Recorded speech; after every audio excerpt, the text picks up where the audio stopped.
Welcome, everybody. My name is Dana Sparks, and I am the director of the Georgia Real Estate Academy, which is the school offering this course for CE credit. The class is the 2022 Contracts Review Gar versus RE forms, and it is GREC course number 73905. Offered through the Georgia Real Estate Academy, which is GREC school number 6915. So I hope everyone is in the right place. Again, this is contracts review. This is a direct comparison between the GAR contracts and the RE forms contracts. So I'm not going through all of them line by line by line. This is just pointing out, highlighting the major differences and the major similarities, so that in your practice, when you are confronted with one or the other, you can have an agent's knowledge of them sufficient enough to be able to guide your clients and customers through the forms to help them decide which is the best form that satisfies their needs based on the transaction. So I said that very purposefully, because unless you are an attorney who holds a law degree, who has a law degree here in Georgia, you may not advise a client on a particular form to use.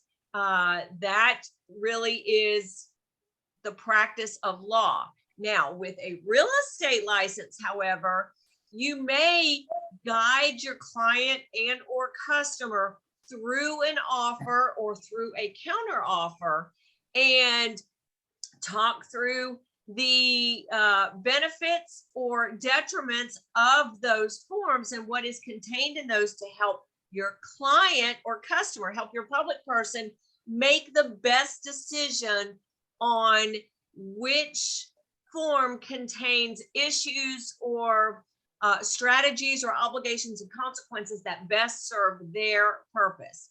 So that being said, there are no laws regarding any form that the public has to use for the conveyance of title for real property. It can be, you guys have all heard this back from pre-license. It can even be on a cocktail napkin or a notebook paper. There's no prescription regarding what particular form an offer or counter offer needs to be written on or signed on. Now, that being said, a couple of issues. Number one, your broker, the broker who holds your license, may have a policy regarding various forms for you as an agent to initiate an offer. Now, we know when you receive an offer or counter offer, per license law, you are obligated to present all offers. But if you have a broker that has said, or that you have mistakenly heard saying you may only use one form or another, I would ask you to make sure that you are understanding what they are saying correctly. Because if you understand your broker to say that you can only use, like I said, a GAR form or something to that effect, that's not true. Well, I would venture to say that you have misheard them, because that would mean you could not help the public with new construction. You cannot help the public with HUD homes. You cannot help the public with Fannie Mae or Freddie Mac investor offers, attorney written offers. So there are all sorts of documents that you as an agent utilize to help your public people with the contract for conveyance of real property. So today's class, again, is to highlight the similarities and differences between the GAR, Georgia Association of Realtors form, and the RE forms. And the reason I'm just highlighting those versus new construction or HUD or Fannie Mae is that those are the two contract forms here in Georgia that you as an agent have readily available access to initiate an offer or a counter offer. So with my long-winded preference, again, I am just going to go through and highlight the similarities and differences. There is a lot of information here. I'm not going through everything line by line. So we are going to get started. I appreciate your patience with my tech difficulties. And let me go back here. I'm going to share my screen. And we are going to start the slideshow from the current slide. All right. You guys will see me looking to the left because I've got two computers set up. Thank goodness, right? So I can switch really quickly. But that way I can see what you are seeing and I can see the chat. So if you do have any questions or comments, please type them in the chat. We will take a break and I will stay afterwards for questions. This is, again, the 2022 Contracts Review, GAR, which stands for Georgia Association of Realtors, versus the RE forms. I do see a lot of friends and familiar faces on here, and I do see some new people. So welcome. If you have taken one of my classes before, welcome back. I'm glad to see you back. And if you are new to my instruction, welcome. My goal in every class, I absolutely love teaching, and my goal in every class is to convey information. Especially, I love the contracts. So my goal is to convey the information in such a way that you really comprehend it and understand it, so that when you are in the middle of a transaction working with the public, something will click in your mind and will make sense to you rather than just having memorized how to fill in the blank or what a broker says or what a more experienced agent says. So my goal is that today will fly by. And that the bonus will be the 3 hours of CE credit for your Georgia license, and the information will really be enjoyable to you. So again, per GREC, the notice to students is this course is being offered through the Georgia Real Estate Academy, which is course number 69, GREC school number 6915. It is 2022 Contracts Review, GAR versus RE forms, GREC course number 73905. This is a classroom, virtual, or remote broadcast of an approved in-class course, 3 hours in duration, approved by GREC for CE. You on Zoom, you guys, you can only take one virtual CE class at a time or with overlapping times, regardless of the school offering the course, in order to get CE credit for either. In other words, you cannot have two computers up and be engaged in two virtual classes simultaneously, or you won't get credit for either of them. I'm your instructor. Again, my name is Dana Sparks. Just by way of introduction, I am the director of the Georgia Real Estate Academy. I am also the qualifying broker for Maximum One Greater Atlanta Realtors. The reason I tell you that is I'm what's called a non-competing broker, meaning I don't actually interact with the public anymore in terms of helping them buy or sell. But I am very much aware and involved with purchase and sale agreements on a daily basis. I'm not our compliance broker. We have a compliance broker that sees every contract, but I see the ones that have issues. So, just a couple, right? Just one or two a year. But I am very aware of the changes in the contracts, the issues you guys are dealing with, and what is going on, even though I am not actually helping buyers and sellers buy and sell anymore. Just wanted to give you a little bit of context as to my interaction with the contracts. You must be on time and present for all remote broadcast instruction hours. And again, we do that through the chat function. You've already done it now, so you don't have to do it again, but I'm going to ask you to enter your name, email address, and license number in the chat 3 times. Now, since you've already done it, when we get back from the break and then right before you leave. If you've already done it, you don't need to do it again. I will also ask questions through the chat function. Even if I continue on and give the answer, please go ahead and type in your answer. That's just another way that we demonstrate that you were in attendance the whole time for the class and you didn't just turn on the computer and walk away. Why would you? Per GREC, you can only get continuing education notice once for a specific course once every 12 months. That's not a specific topic. That's a specific course number offered through a specific school. And there is no recruiting to your brokerage. If so, please report that to me. Heidi Kelly is the coordinator of the Georgia Real Estate Academy, and there's her email address, or directly to GREC. CE credits will be registered within 3 to 5 business days. Again, this is for CE credit for a Georgia real estate license. We are recruiting this, so if you are watching this video at a later point in time, you may not get CE credit just by watching the video. We're recording it for informational and reference purposes, so an agent can have the information after the class. All right. The way this is going to work, there are 3 handouts. And again, let me go ahead and type it in here. The handouts are available to you. Oh, man. The handouts are available to you. You don't need them right now because I am going to cover everything in the class right here. Okay, here we go.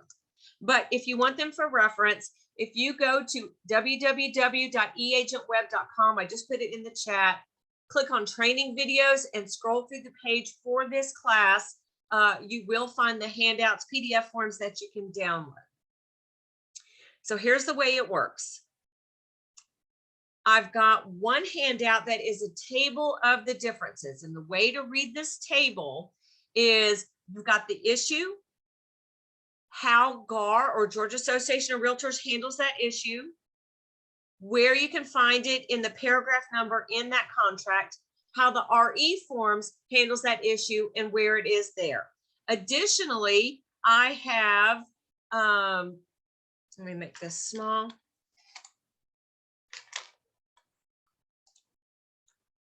Additionally, I also have, oh, come on, the actual,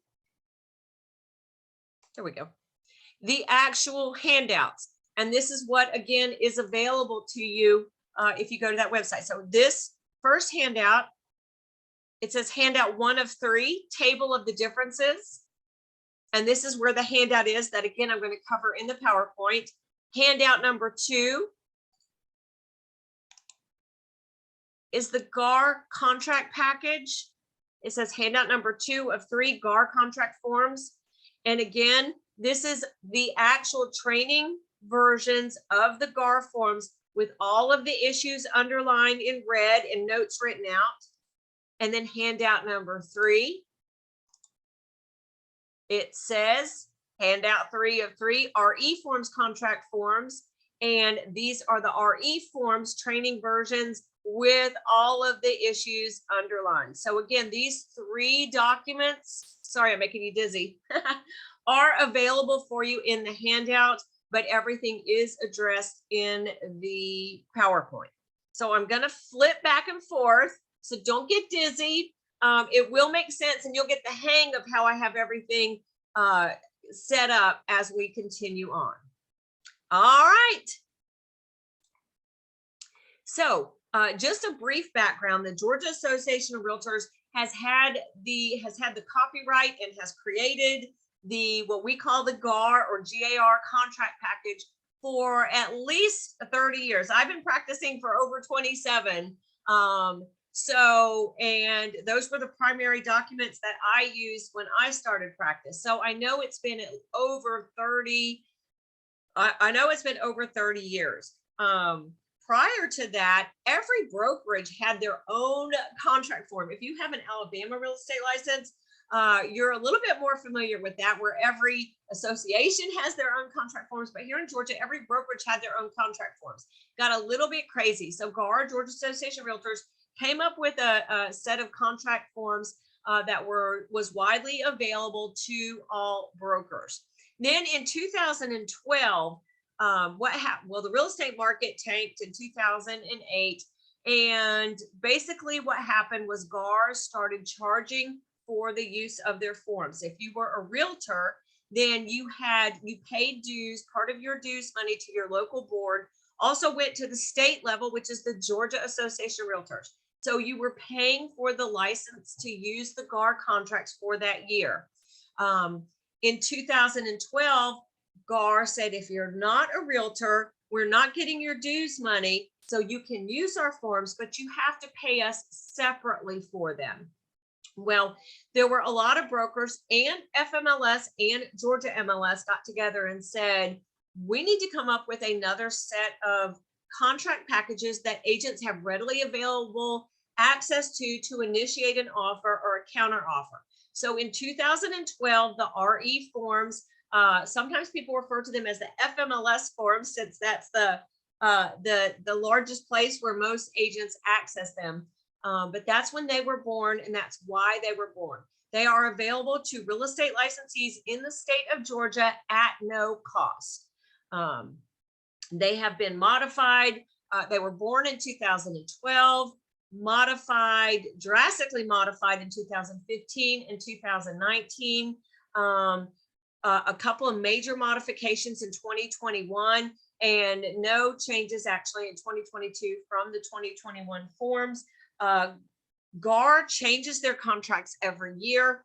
The RE forms simply add on, or will change every now and then, and will add on forms to their library. So based on that, the date on the forms, the GAR forms will have at the bottom of them the current calendar year. GAR releases a new version of their form every January, and then they do a mid-year review about this time of year. I have not seen the mid-year review yet, but it should be due out soon. You will notice the date on the bottom of that form. The RE forms also have a date on them, but that is the date, the last date that that form was revised. The RE forms, you can use any forms available for the GAR contract package. It is a licensing violation per GAR to use a GAR contract form that is not the most current.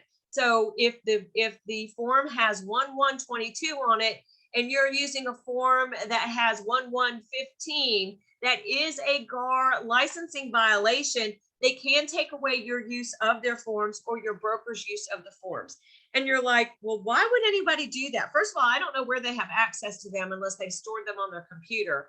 But as the years go and GAR changes the forms, sometimes the forms are slanted more towards a buyer's benefit and sometimes towards a seller's benefit. GAR attempts to keep them equal, but nevertheless, that's a GAR licensing violation.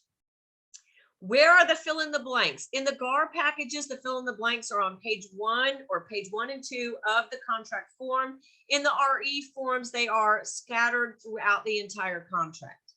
How many pages? Well, GAR currently, the actual purchase and sale agreement is an 8-page document, and the RE forms, I have 5 plus 9. And the reason I have that is the RE forms have their contract forms a little different. So if you're not familiar with the RE forms, GAR if you're not familiar with GAR has all the fill in the blanks in paragraph A, and then all the legalese or the further explanations in paragraph B. So the majority of the document is what the fill in the blank means, the responsibilities of the buyer and the seller, and the consequences for lack of performance, as well as a ton of license law verbiage that is required to keep you as an agent in compliance with license law, and just issues further explanation.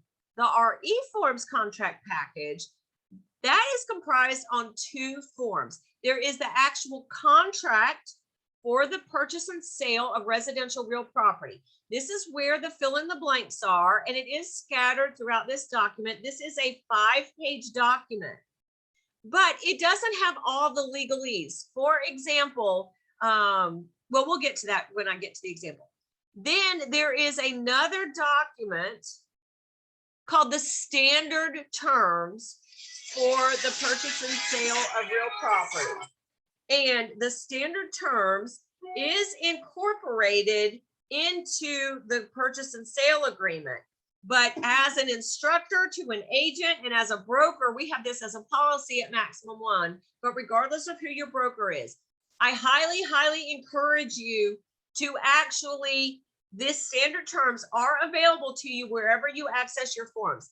I highly encourage you to download this standard terms and reference it as an exhibit. And you'll see why as we go through the class. But basically the standard terms, there are no fill in the blanks, but this is where all the promises and the consequences and the obligations for the parties are. It says what happens to earnest money. It says what happens if the buyer doesn't send the earnest money. It talks about termination rights, all of that stuff. So this standard terms document is 9 pages. The actual fill in the blanks contract is 5. So that's why I say it is 5 plus 9. All right, continuing on. Gar, they have been around a lot longer than the RE form. So there are a variety of specific forms for individual situations. The RE forms at this point, they are multi-use forms. For example, Gar has a variety of amendments for a specific situation. They've got an amendment to a brokerage agreement. They've got an amendment to change the a closing and possession date. They've got amendment to sale price. They've got all sorts of amendments titled for a specific issue. The RE forms just has a general amendment. And on that amendment, you indicate, are you amending a purchase and sale agreement between a buyer and seller? Are you amending a brokerage agreement between a client and a broker? So it's a multi-use form where you indicate on that form what it is that you are amending. And then for the signature page, the names of the parties on the Gar form, it is on the signature page, and on the RE forms, the names of the parties actually appear on the front page as well as the signature page.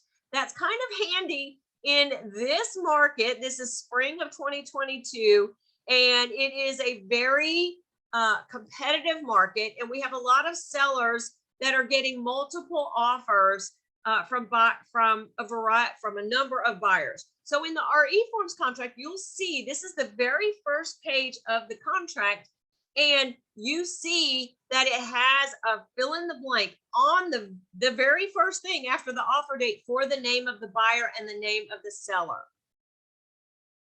Gar, do y'all say Gar or G-A-R? Gar, G-A-R. I say both. It kind of depends. Gar, it only has the names of the buyers and the sellers on the signature page. We start off immediately with the property address and description.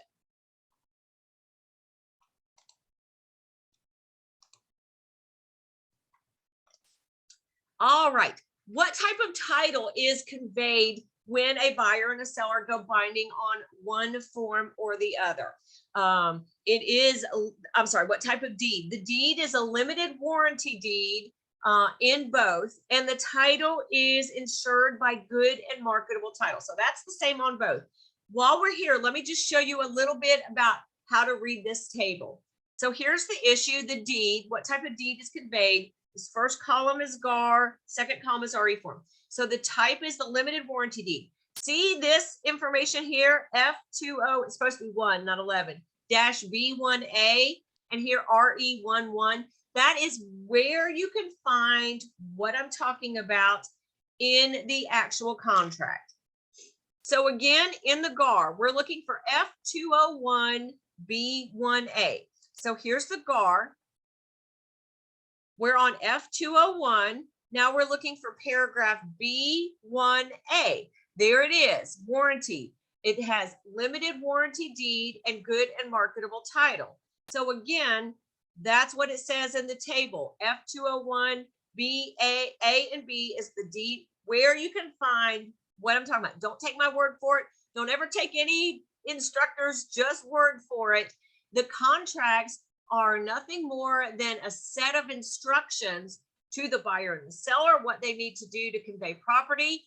to the agents and brokers, their responsibility, to the closing attorney, how to prepare the documents, to the lender, how to prepare the information. So look for the instructions. Where is it written? And then in the RE form, it's under RE1, paragraph 1. So let me show you where that is. This is the RE form. RE1. Okay, so RE100 is the contract. That's why it's so important to make sure you attach the standard terms. So RE1, it doesn't say anything about the type of deed that is conveyed or the insurability of the title with good and marketable title. So we have to go to the standard terms. This is the standard terms, RE100, I'm sorry, RE1, and you'll see the form name at the bottom. And here in paragraph 1, RE11, it does say that the type that seller shall convey to buyer good and marketable title by limited warranty deed. Again, I cannot stress enough, if you are a party to one of the RE forms, even though these standard terms are referenced in the contract, protect your license, demonstrate good customer service, and demonstrate fiduciary responsibility by printing these out and attaching them and referencing them as an exhibit to your contract. But that, I just wanted to sort of show you how to read this table. All right, continuing on. Oh, okay, I don't have to flip back and forth. I don't have to make y'all quite so dizzy. Here we go. And the standard terms, there's where it is there. All right, now closing costs. How do they differ in closing costs? Well, there is a slight difference. And how are the closing costs used by the buyer? In the Gar forms, you have to specify a specific amount. In the RE forms, you can specify a specific dollar amount or a percentage of the sale price. For those of you guys who have been practicing for over 25 years, this sounds familiar from the Gar forms. The Gar forms used to have the seller's contribution to buyer's closing costs expressed as a percent of the sale price rather than an actual dollar amount. And that's really nice if you are engaged in offers or counter offers, because then in a counter offer, if the buyer and seller negotiate the sale price, the closing costs, if they are expressed as a percentage, change based on the sale price. You don't have to counter sale price and a specific dollar amount for closing costs. How are the closing costs used by the buyer? In the Gar form, the mortgage lender determines how the closing costs, seller's contribution to closing costs are used by the buyer. And there are certain dollar amount items that the lender may not attribute a seller's contribution to a buyer. Any leftover, it says unspent sums go back to the seller. What that means is if you have negotiated where a seller is contributing, let's just say they're contributing $10,000 to a buyer's closing costs, but the lender is only able to use $8,000 of those dollars. Those, if you're binding on the Gar, those additional $2,000 go back as a credit to the seller. In the RE forms contract package, the closing costs used by the buyer, the verbiage says can be used for any purpose whatsoever, merely at the discretion of the buyer. So what that means is if the seller is making a contribution to the buyer's closing costs of $10,000, keeping with my example, if the actual closing costs, prepaids, and escrows only add up to $8,000, the buyer can use that additional $2,000 towards their hazard insurance, HOA fees, whatever. It says merely at the discretion of the buyer. So this is the Gar package, and here's where it says in such event, any unused portion of the seller's monetary contribution remain property of the seller. And in the RE forms, here's where it talks about a percentage of the sale price or fill in the blank for the dollar amount. And then here, and this is in the actual contract, RE 100. And then in the standard terms, RE1, it says the closing cost contribution by the seller may be used for any purpose whatsoever, merely at the discretion of the buyer. So that's a pretty big difference. Well, contractually, that's a big difference. In today's market, I am not seeing a lot of seller contributions to buyers' closing costs in this hyper-competitive market, but we will cycle back and sellers will more than likely start contributing back to buyers' closing costs. Question, can a special stipulation be written in the GAR contract that matches the RE language? Absolutely. If the buyer and the seller agree to that, then absolutely. Again, if there is a loan involved, anything still has the lender. Before you put that, well, you can absolutely add that as a special stipulation in your purchase and sale agreement. Regarding an underwriting criteria for a buyer, I wouldn't necessarily promise your buyer that without first checking with a lender. That's actually true on the RE forms too, because the lender still has to get through various underwriting criteria for that buyer to get their loan. Oh, come on. Kidding me. All right, everybody.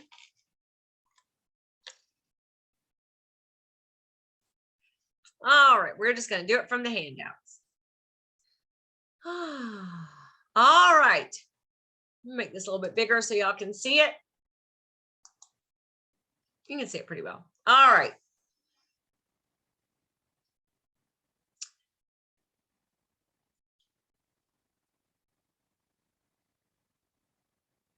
And I guess I'm going to back up a little bit. Okay, the signatures and initials. In the GAR contract package, it does have a place for buyer and seller initials at the bottom of the first page, and they only sign it on the signature page. In the RE forms package, there is a place at the bottom for a buyer and a seller to initial every single page, but they still only sign it on the signature page. In the GAR contract package, when you're talking about the sale price, I'm just backing up just a touch. It does have a place where you just write out the sale price in numerals. In the RE forms, you write it out in numerals and words. Y'all remember when you used to write checks, personal checks, and you write out the numbers and then write out the amount in words? That's how the RE form package is. So here in the GAR, you'll see, you guys are familiar. Well, I don't know if you're familiar with it or not, but we'll just point it out. It does have the purchase price in, thank you, in numbers, and the closing costs in numbers. In the RE forms, let me scroll back here. I'm making myself dizzy. Here's the RE forms, and the purchase price, you write it out in words, just like you used to do when writing a personal check. $300,000, and then you write out the numerals. Same thing with earnest money, and you'll see in the closing costs, it has the same thing. I think I passed it for the closing cost contribution. Where are the closing costs? Here it is. No, the closing costs, I'm sorry. We express it as a % or a dollar amount. We've already addressed that. All right.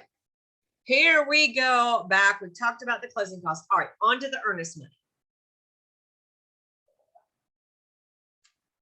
The holder of the earnest money is the same in both, with one exception.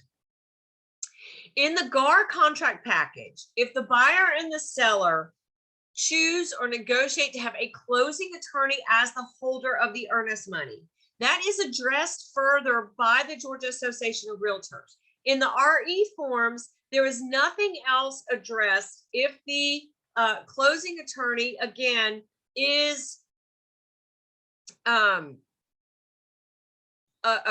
the holder of the earnest money. This is an important issue.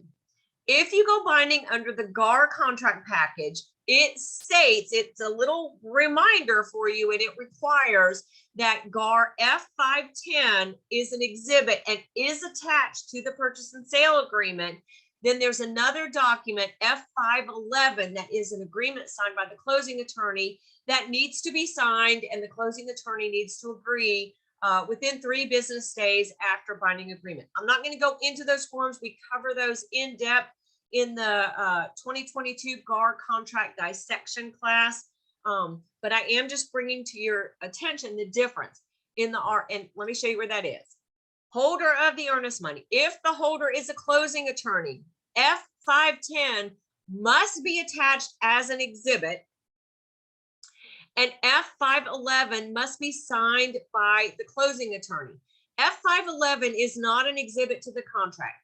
F511 is a document signed by the closing attorney. F510 is where the buyer and the seller decide on the closing attorney that's going to be the holder, and it describes what's involved in that. This is important because in the RE forms, where it talks about the holder of the earnest money, it just says it's payable to blank. Now in the GAR forms too, if it's not a closing attorney, then it is going to be one of the brokers, either the seller's broker or the buyer's broker. And you fill in the blank here. I kind of have my underlines there, but you would just fill in the blank. Who is the holder of the earnest money? So think about it. The holder of the earnest money is up for grabs should there be a dispute, or should there be an issue. Nothing is an issue until it's an issue. But if a contract fails to close and it terminates, either the buyer gets their earnest money back or the seller wants the earnest money as liquidated damages for the buyer's default. If a buyer and a seller do not agree in writing as to which party gets the earnest money back, one of the things that can happen is the holder of the earnest money can interpret the contract, go through everything, figure out why it terminated.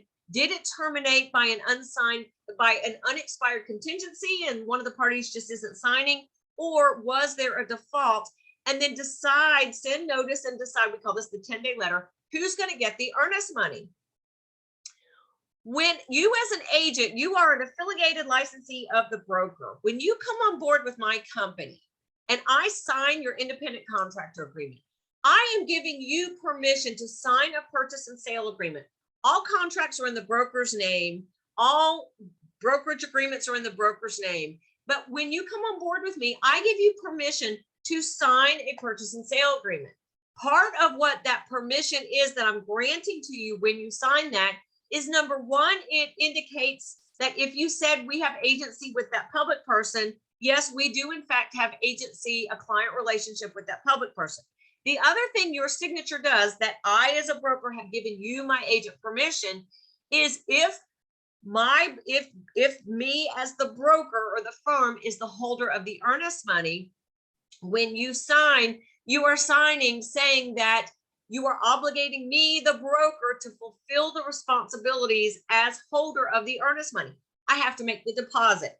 I have to send notice if I never received it or if it bounces from the bank. If there's a dispute and the parties don't agree what happens to it, if there's a termination, I have to go through and interpret the contract with a neutral holder fiduciary responsibility to the money, not necessarily to my client in the transaction, and decide what happens to the earnest money. If it's too much money or too legally complicated, I have to interplead it into the court. So when you sign, your broker is saying, I agree to do that. And all those responsibilities are laid out in the purchase and sale agreements. Now think about it.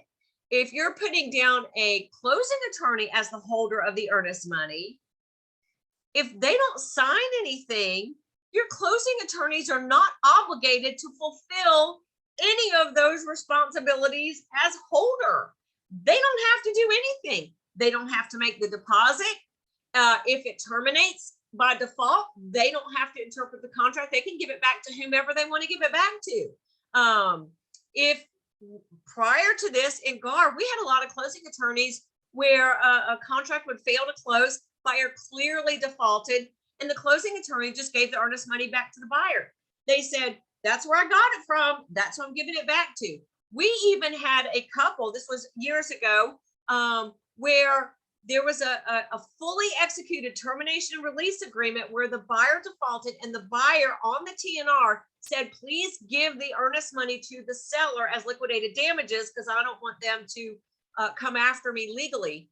And the closing attorney was the holder of the earnest money. This was before they had any documentation to sign.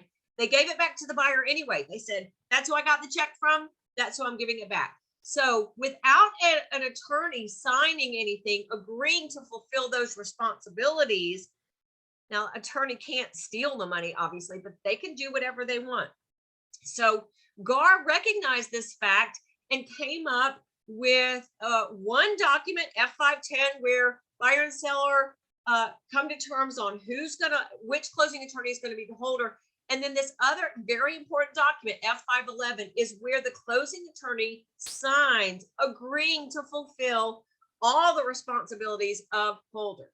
If you are on the RE forms and you indicate that that a closing attorney is the holder of the earnest money, you're back to what I just described, how Gar was several years ago. The closing attorney does not sign, is not a party to the contract, and does not sign agreeing to fulfill any of those responsibilities as holder. That's also very important. If you're dealing with your buyer and you have a discussion with them about earnest money and how it's protected, blah, blah, blah. Well, it's not necessarily protected if the holder doesn't have to go by the instructions in the contract.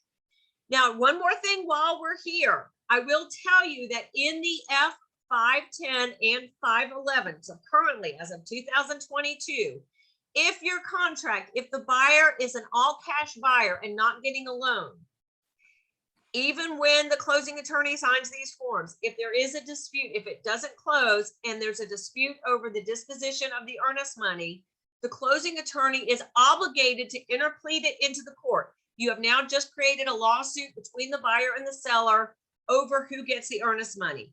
All cash transaction, closing attorney is holder. They are not allowed to do the contract interpretation. They must interplead it into the court. So keep that in mind. All right, form of the earnest money. In the Gar form, it says that it may be check, ACH, cash, or wire transfer. In the RE forms, it says check, certified funds, money order, or cash. So one of the big differences is this ACH. ACH stands for Automated Clearinghouse, and that's in essence money coming directly from a checking account and going into somebody else's account. Even though the Gar contract package does allow the buyer and the seller to indicate that they want that coming out, a lot of closing attorneys and a lot of brokers for that matter will not accept ACH funds as a form of the earnest money. A buyer can reverse that ACH just like they can stop payment on a check. Also, please check with the holder of the earnest money regarding their policy on electronic, some of these apps like Cash App, Venmo, PayPal, all that stuff. That is not specifically addressed in the contract, but I definitely suggest you ask the holder of the earnest money if they allow this. All right, due diligence period. This is basically the same. In the Gar, you negotiate a time frame for the due diligence, and in the RE forms, you negotiate a time frame for the due diligence. The one difference is that in the Gar forms, it allows for, there's a fill in the blanks for additional option money. So let me show you where that is, and that is not in the RE forms. So in the Gar form, due diligence period, and in the RE forms, it's just called the buyer's right to terminate under the contingency. You fill out the number of days from binding agreement date. Because it creates a mini option contract within the broader context of the purchase and sale, you have to have separate consideration. So in both Gar and RE, you'll see this buyer has paid $10 non-refundable option money, receipt and sufficiency of which is hereby acknowledged. That's the same in the Gar. It talks about this $10 non-refundable option money. That money never changes hands. That's the exact same. In the Gar form, you have this additional paragraph where it talks about additional option money. That is an amount of money that goes directly from the buyer to the seller. It doesn't go to the broker. It doesn't go to the closing attorney. It's not earnest money. It's non-refundable additional money for a buyer to give a seller to help entice a seller to take their offer over another buyer's offer. I don't see it in a non-competitive situation. I do not see a buyer jeopardizing additional option money because it is non-refundable for any reason, and it goes directly to the buyer or the seller. That additional money is not addressed in the RE forms contract package. All right, and then labels for the brokers. This is the same in both. In GAR, this changed actually last year, where it now says buyer's broker and seller's broker. For those of you guys that have been practicing over a couple of years, you'll remember this changed actually in either 2020 or 2021. I don't remember. It used to say the buyer's broker was referred to as the selling broker, and the seller's broker was referred to as the listing broker. Well, listing broker made pretty much sense, and nobody had an issue with that. But selling broker for the buyer seemed weird because the buyer isn't selling anything. So it got very confusing. So GAR changed it to buyer's broker and seller's broker. And that is also the same. It's further on in the end. I'm not going to make y'all dizzy again, but it is the same in both. It is referenced. There we go. 2021 is when GAR changed it. So that is the reference for the broker in both. All right. Additional information and further explanations. In GAR, again, typically on all of their packages, whether it be residential resale, new construction, a lease, brokerage agreement, generally speaking, the format of all the GAR contracts, they've attempted to be the same. Paragraph A, which are all the fill in the blanks, are all on the first 1 or 2 pages of the document. And then all the legalese, I've already addressed this, is throughout the rest of the document, further explanation. In the RE forms, the fill in the blanks are sprinkled throughout the actual contracts, and then the actual explanation and legalese and agreements and consequences are addressed mostly in the standard terms.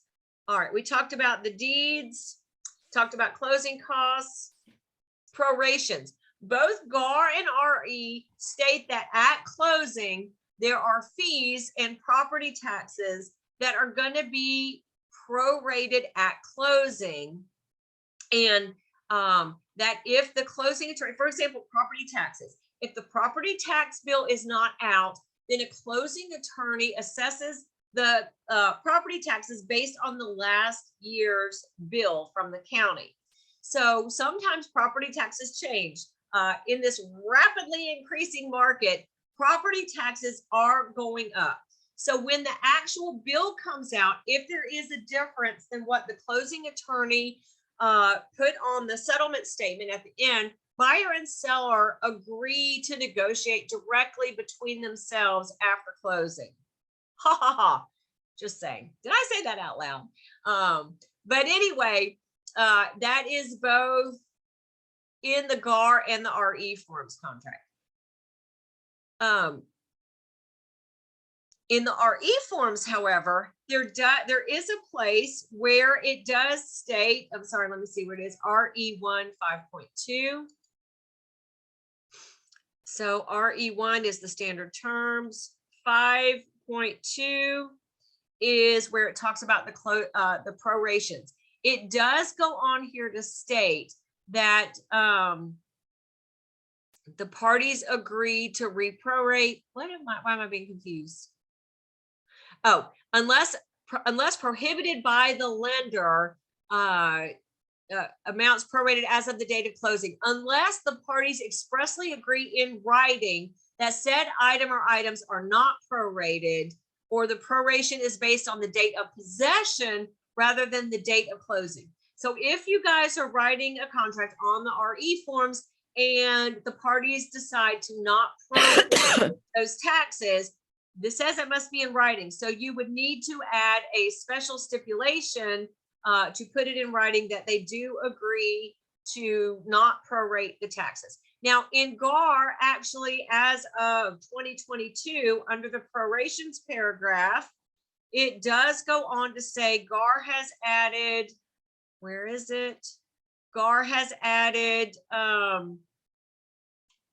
city taxes. They've added the word, because most here we go, prorations, it's under this section.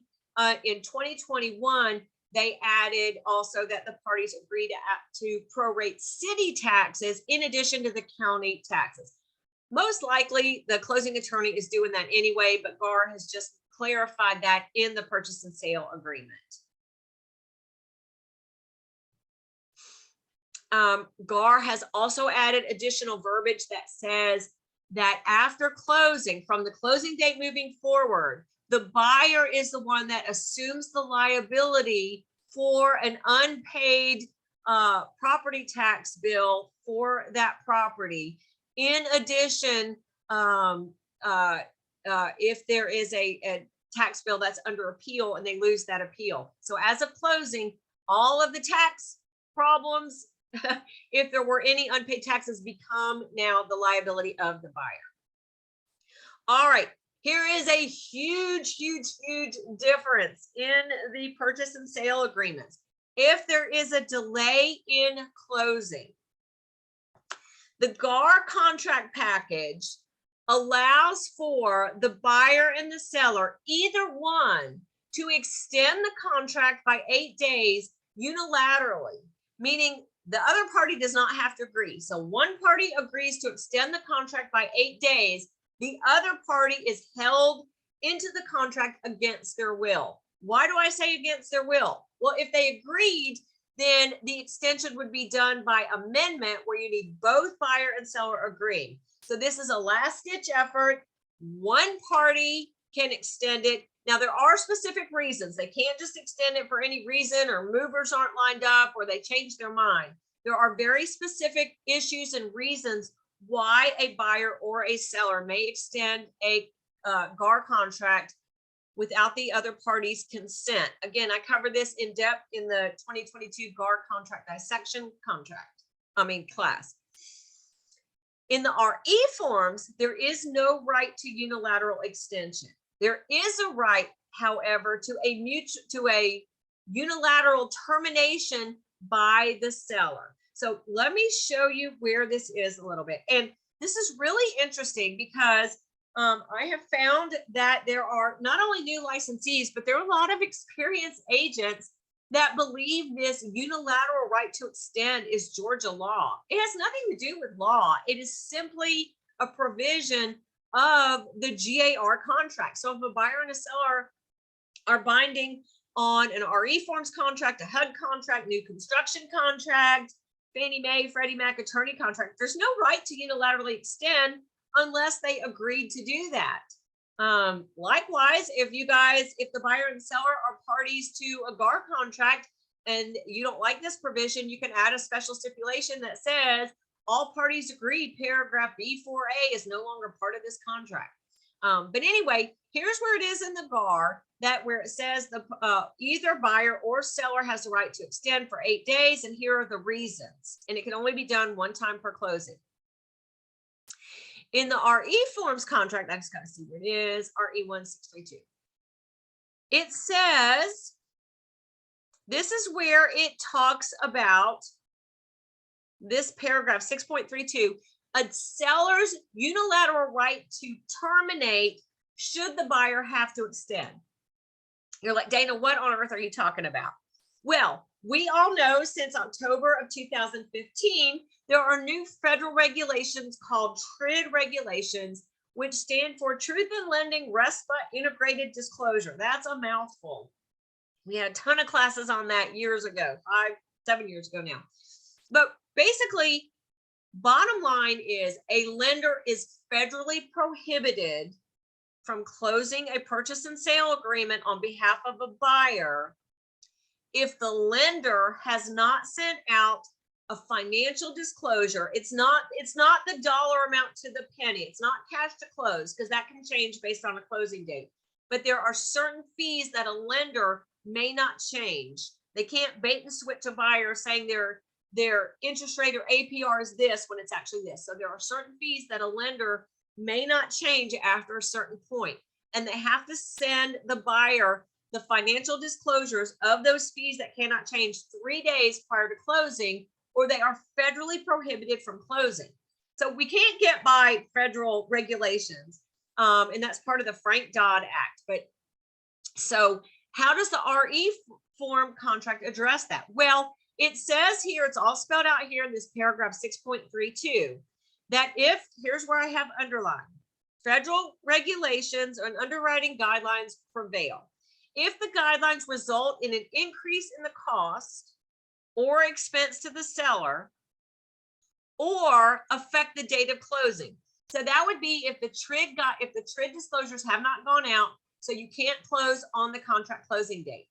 Then the buyer has to send the seller a notice saying, hey, I'm so sorry, my lender didn't send this out.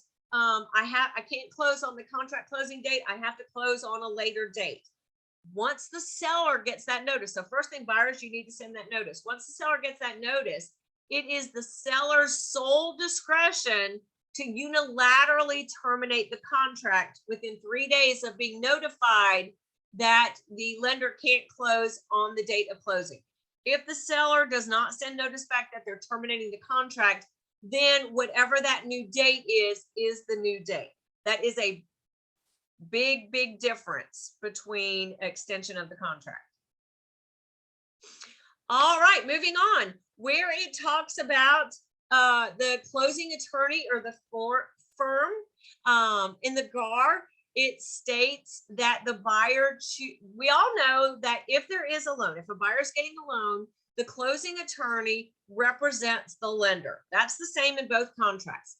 If there is not a loan and it's an all cash deal or a hard money loan, so just if there's an institutional mortgage, if it's a hard money loan or an all cash deal, in the GAR contract package, it is already pre-printed in there, and it states that the buyer chooses the closing attorney.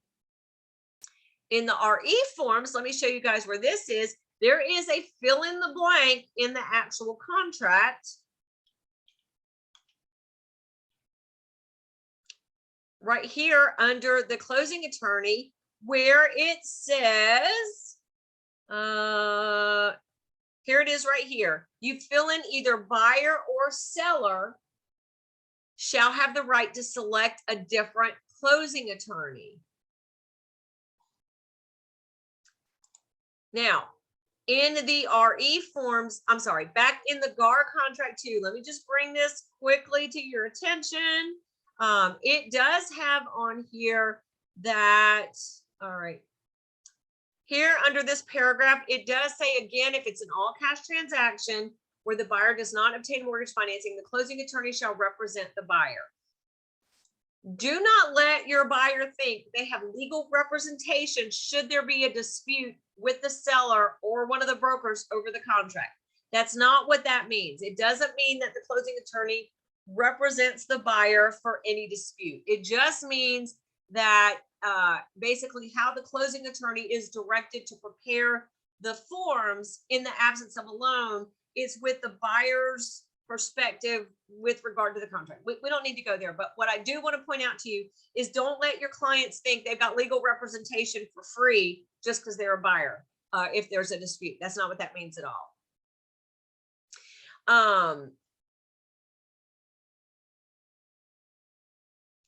Earnest money deposit.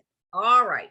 In the GAR form, it's 5 banking days. For the holder in the RE forms, it's 3 banking days. This is pre-printed in the forms. And basically, but in both sets of contracts, the buyer and the seller negotiate the days from binding agreement date when the buyer is obligated to send the earnest money to the holder or deliver the earnest money to the holder.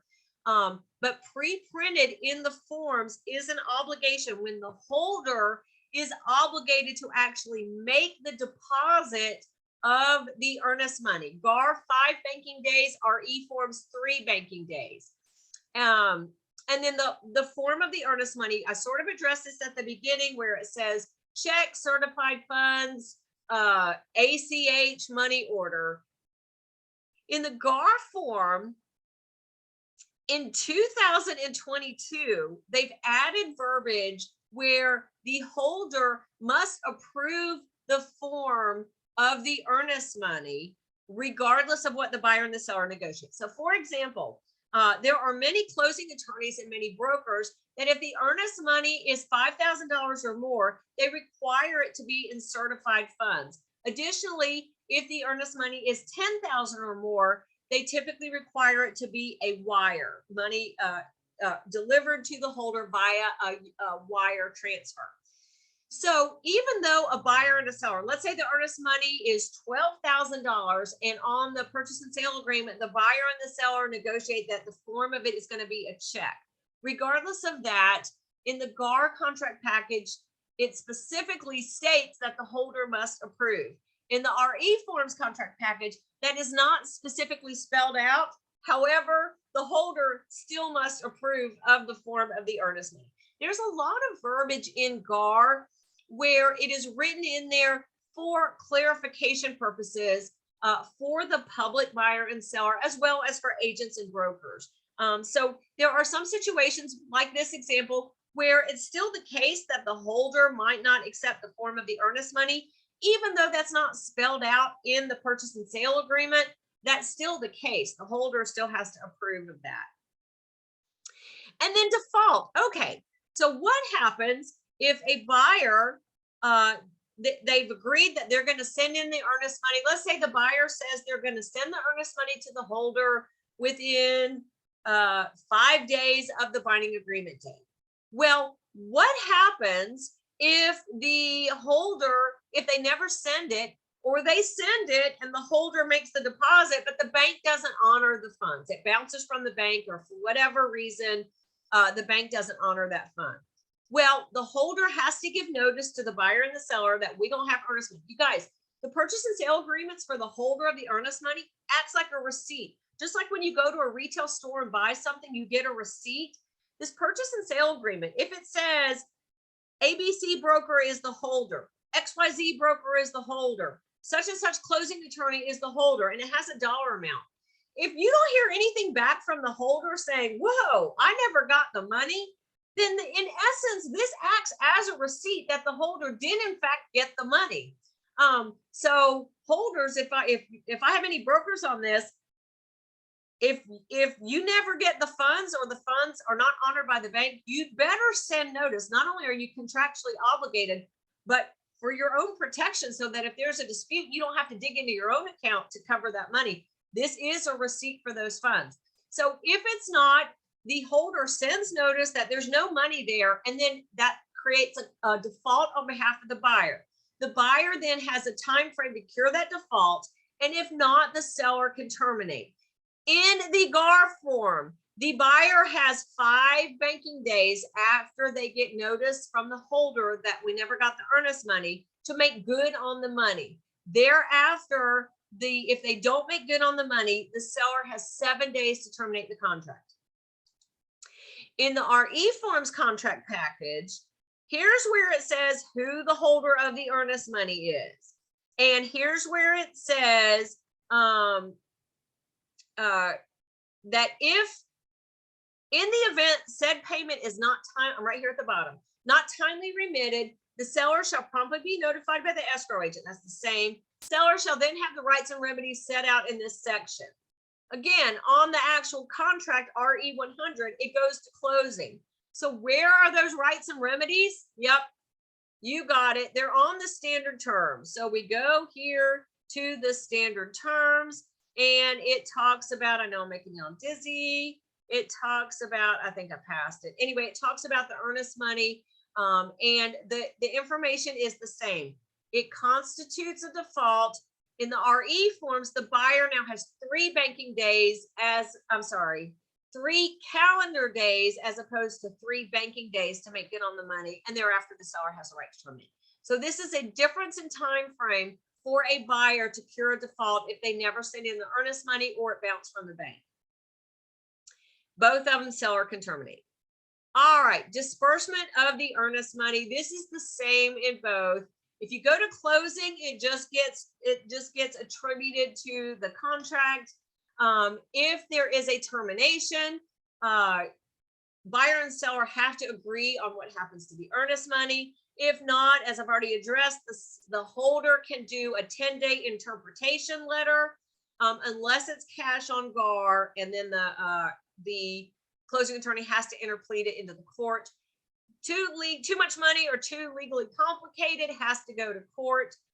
Those are the exact same in the Gar and the RE. The one difference is the Gar contract has verbiage on there that if the earnest money is $600 or more, and the holder of the earnest money ends up dispersing those funds to the seller rather than giving the earnest money back to the buyer, before they send that money to the seller, they can request a completed W-9 form from the seller, and at the end of the year, they'll send them a 1099 for that. That verbiage is not in the RE forms.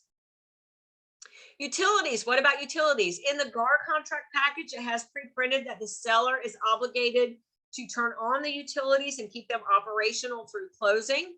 And in the RE forms contract package, there is a fill in the blank where the buyer and the seller negotiate which party is obligated to turn on the utilities. Now, I have a point of practice here for you guys. If you are showing property and the utilities are not on, I don't care if the Gar contract says that the seller is obligated to turn them on. A buyer cannot, and you've got a due diligence period. A buyer, well, even if they're getting a loan, a buyer cannot conduct an inspection, nor can an appraiser fully appraise the house without the utilities being on.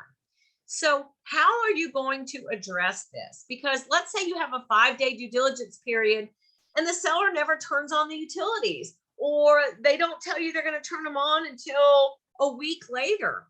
Well, what's your buyer going to do because of your due diligence period? You don't want them spending money on an inspection or paying for an appraisal before it can be done. They don't necessarily want to terminate the contract. It took them way too long to get this contract. So how do you address this? Well, your first inclination is to write a special stipulation that says due diligence period to begin when buyer gets notice that seller has turned utilities on. But don't do that. Think about it. If you don't start a buyer's due diligence period until a seller does something, what happens if the seller never does it? Can your buyer terminate? No, there's no due diligence. It hasn't started yet. So if you put in there buyer's due diligence to begin when buyer gets notice that seller has turned on utilities.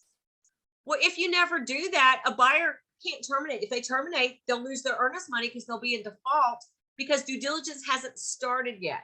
So here, where I have written out for you, seller's point of practice, y'all pull out your cell phone and take a screenshot of this, or write it down, or when you download the handouts, it's written there for you. But here's what I want you to write. I want you to write, here's where I'm reading right here.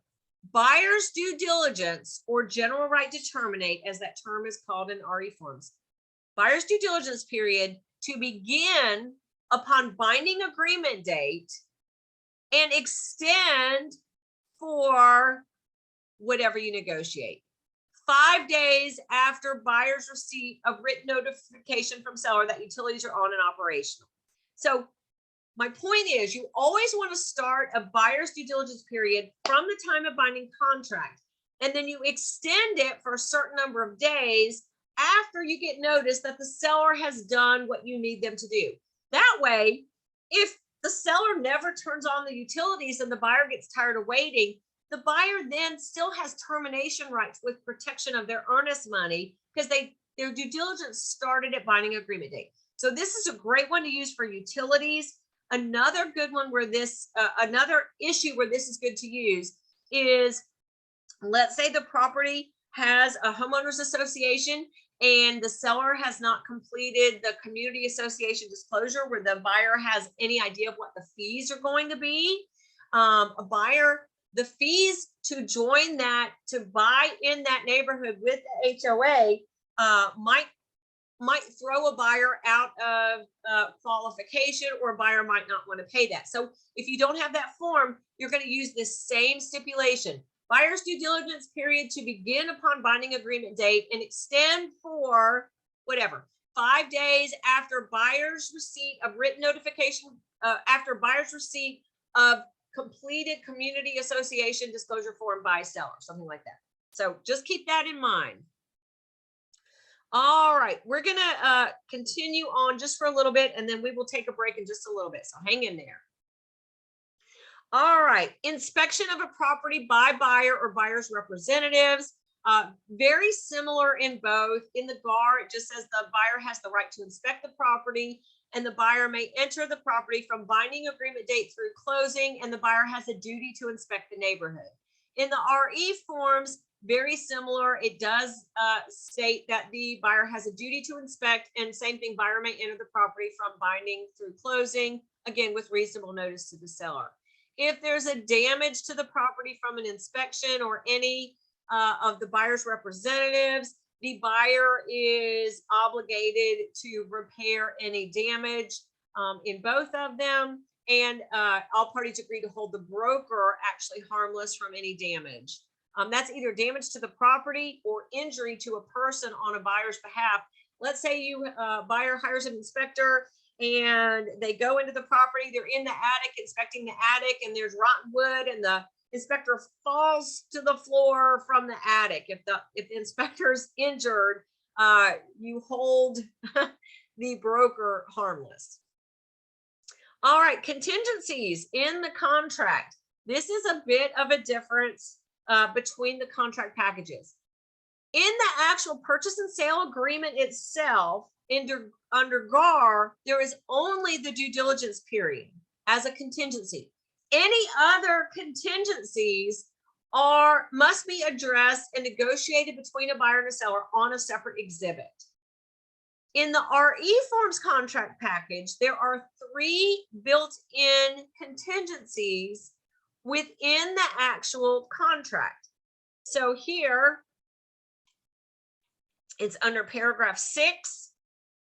This is the RE form. This is the actual contract, purchase and sale agreement. 3 built-in contingencies.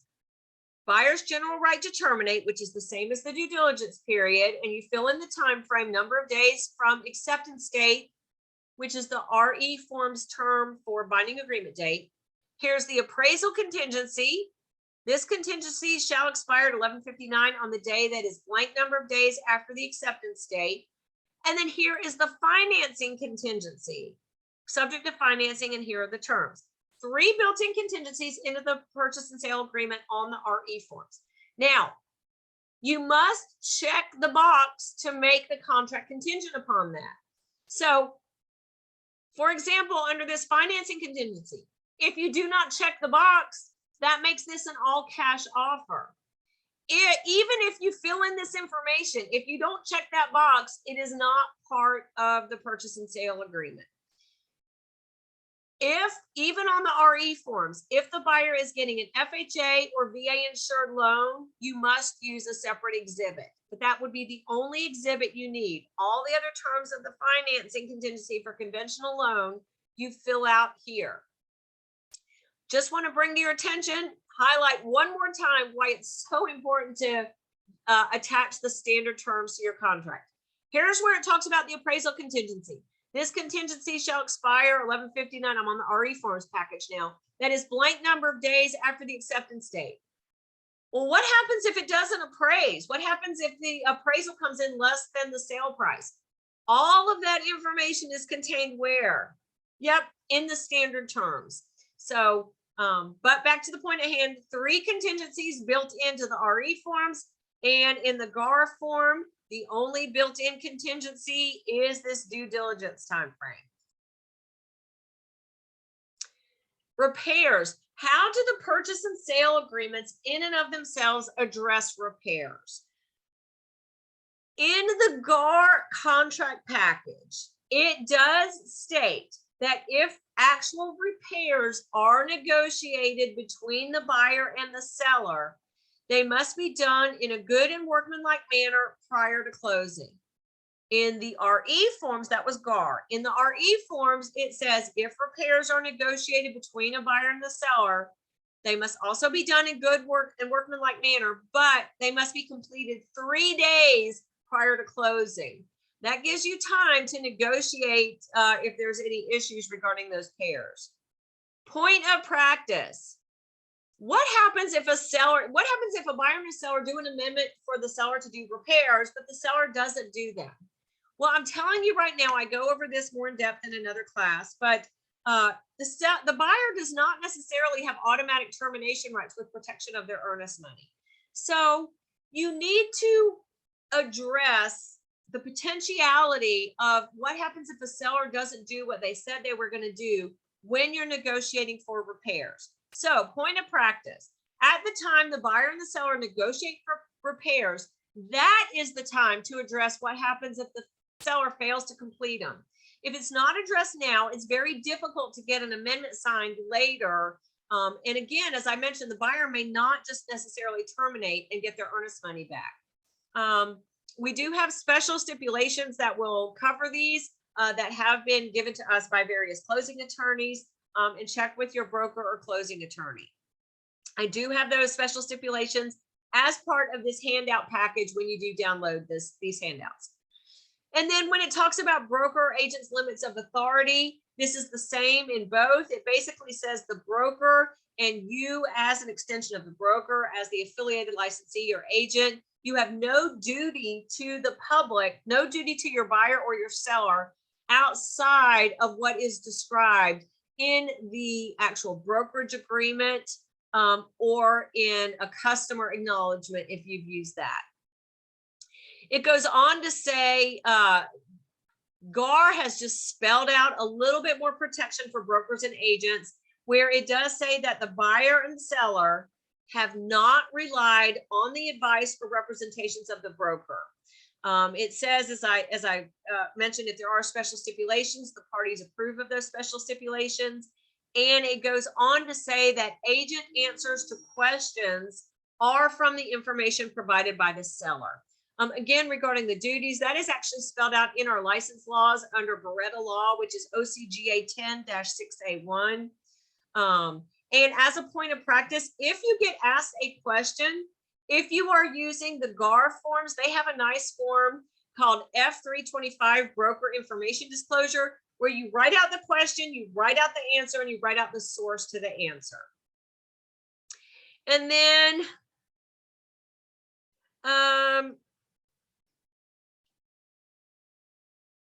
okay. I think we're going to take a break. We've got,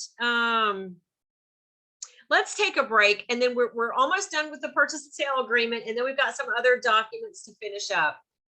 But I think we could use a break. What do y'all think? Y'all ready for a break?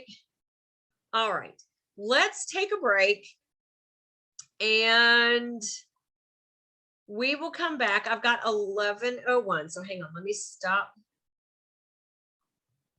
We stop the share for now. All right, continuing on after break with the CE class, the 2022 Contracts Review GAR, or Georgia Association of Realtors, versus the RE forms. And this is, again, GREC course 73905. So we are going to finish up with the purchase and sale agreements and then go on to some of the other contract forms available to you as an agent to initiate an offer or a counter offer or an amendment or an exhibit. So you can see those as we continue on with the differences. So once again, here we go. I'm going to share my screen and again, bounce back and forth between the table of the differences, where you can find it in the GAR form, where it is all my highlights and underlines, and where those issues are addressed in the RE forms. So let me go back and share my screen. We'll get rid of the break sign. Take that out of the way. All right, so where we are now is we are still under the purchase and sale agreement, and we are now talking about notice. So where in a purchase in a contract, when it talks about notice, this is the contractually recognized methodology by which the parties communicate. What I mean by that, just quickly, is agent to agent email communication does not constitute notice per the terms of the contract between the buyer and the seller. In other words, agent to agent communication by email, by text, by telephone, though whatever information is shared is for informational purposes, and it is not binding upon the buyer or the seller. So in both sets of contracts, it does say notice must be in writing, signed by the party, meaning by the buyer or the seller. You as an agent or your broker are not, or the closing attorney for that matter, are not parties to the contract. So when the majority of agents nowadays are interacting via email.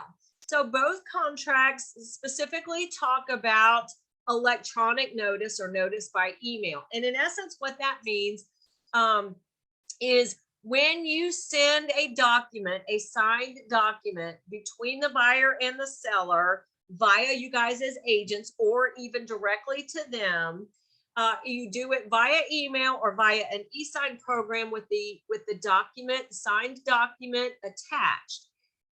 So they both go on to say that email, the document or the notice is considered received when the sender can prove they sent it, even if it's not opened.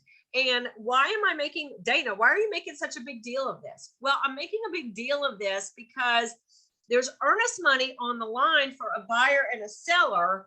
If a buyer, let's say, is going to terminate a contract on the very last day of that contingency time frame. Let's say I'm representing a buyer and my buyer's due diligence period expires tonight at 11:59 p.m. Let's say I get that termination signed by the buyer and that termination notice, and I send it to the seller via the agent, and I send it at 11:58 p.m. tonight. Well, the seller or the seller's agent, I would send it to the agent, doesn't open the email until after midnight or until tomorrow. They're sleeping. They're not on their computer doing work. So they don't open it until tomorrow. Well, tomorrow is after the expiration of the buyer's due diligence period. So it doesn't matter when the receiver opens the email. It is deemed, it is believed per the contract, it is considered received by the sender, by the seller side, when the buyer or buyer's agent, in my example, could prove they sent it at 11:58. So the buyer did meet the terms of the contingency time frame by sending it before the expiration. That's why it's a big deal. So it doesn't matter when you open it, it's when the sender proves they sent it. Again, either email with an attachment, PDF attachment, or through your e-sign programs. All right, change of address. The notice must go to either a fax number or an email address or a physical location that is documented on the signature page of the purchase and sale agreement. That's true in both contracts.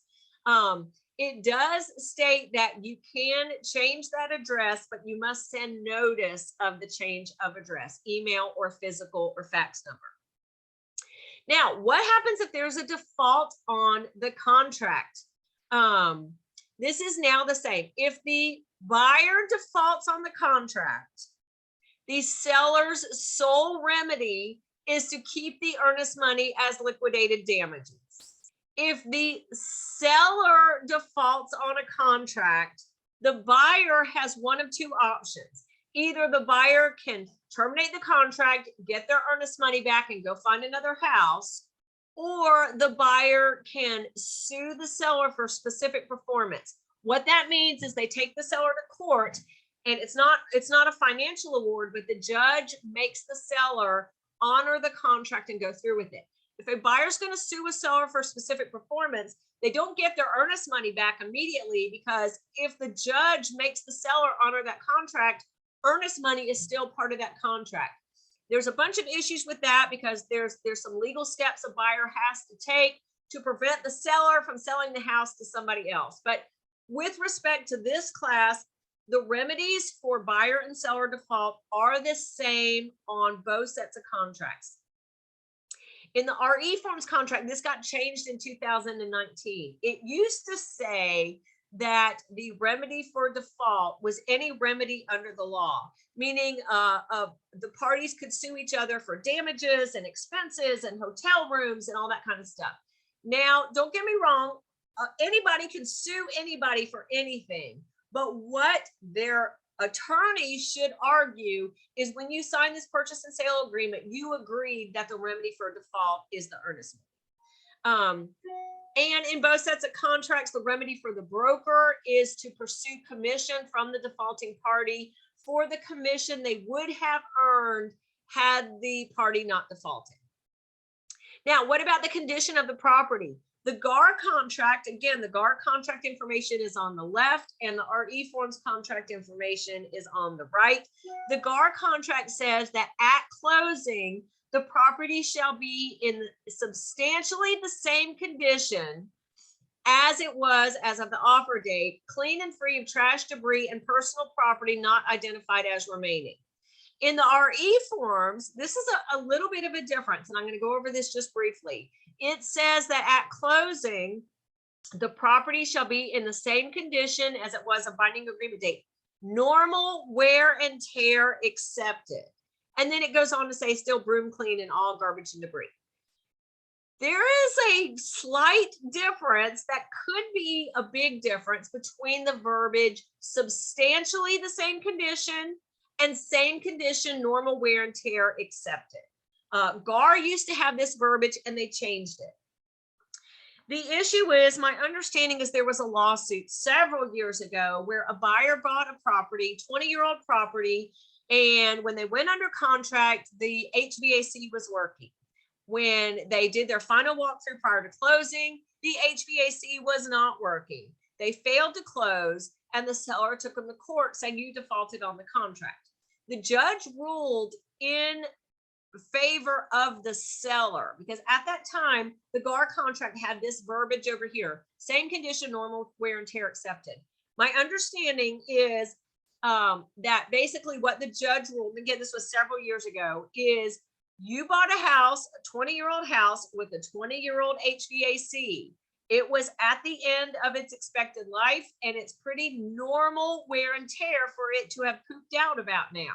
So they ruled in favor of the seller, not the buyer.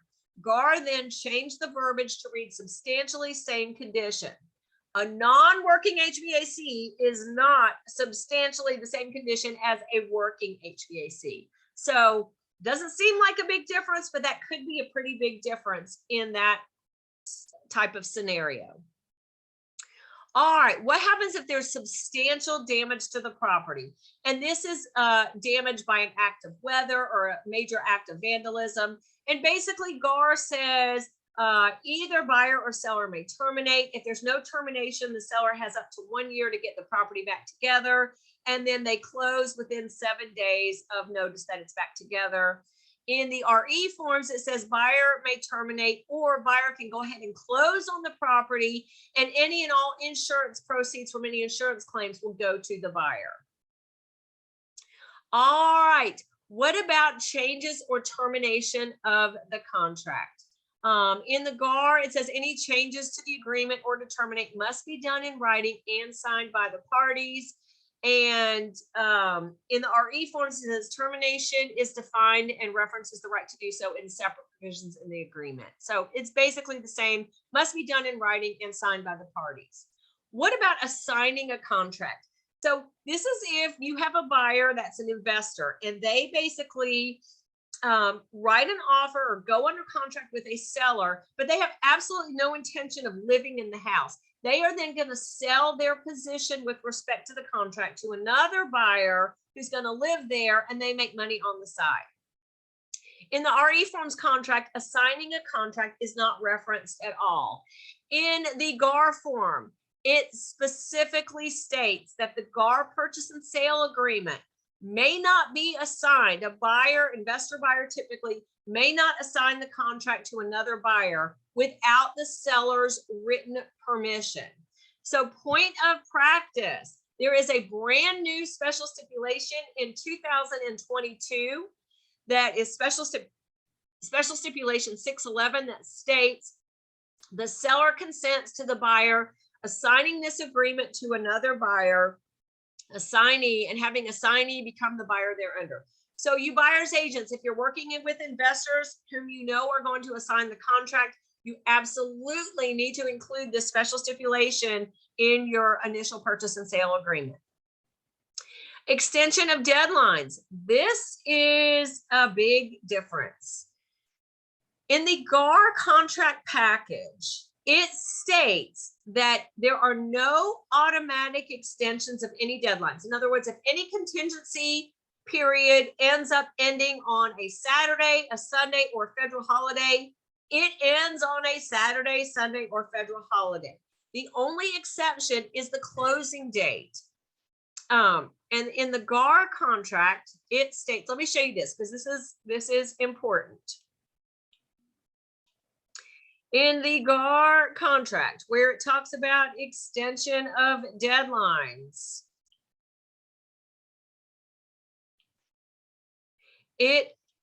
okay, hang on, I'll find it. It states that no deadline may be extended if it falls on a Saturday, Sunday, or federal holiday. Here it is, except for the date of closing. What that means is if for whatever reason you haven't looked at your calendar, or if via the 8-day unilateral extension, your closing ends up on a Saturday, Sunday, or federal holiday, the closing date is automatically moved to the next business day. You don't need anything signed by the parties. So it specifically states that nothing is moved except for the date of closing. Obviously, well, not necessarily obviously, but you cannot close a transaction on a Saturday, Sunday, or a federal holiday. So it's automatically moved without anything in writing. The RE forms does not address anything about the deadlines other than new construction. In the standard terms where it talks about new construction, it does reference extensions for new construction based on materials delays and things like and weather delays. Gar forms says that no party is required to use them. Courts have ruled or may rule against whatever the buyer and seller or you guys as agents believe the intent is with respect to the contract. And you must be an authorized user of GAR. The RE forms doesn't reference the use of the RE forms. No authority to bind. This is the same in both contracts. The agent is not a power of attorney for the client. So in order for the buyer and the seller to be obligated to what they agree to in the contract, it must contain their signatures. And if there is an objection to the binding agreement date, this is brand new in 2022 under GAR. It has brand new provisions spelled out regarding how an objection to the binding agreement date must be resolved. And GAR in 2022 has a brand new form called GAR F733 Binding Agreement Date Confirmation Amendment. The binding agreement date, it's defined as the same thing in both, but it is not addressed if there is an objection to it in the RE forms contract. Let me just point that out where that is in GAR.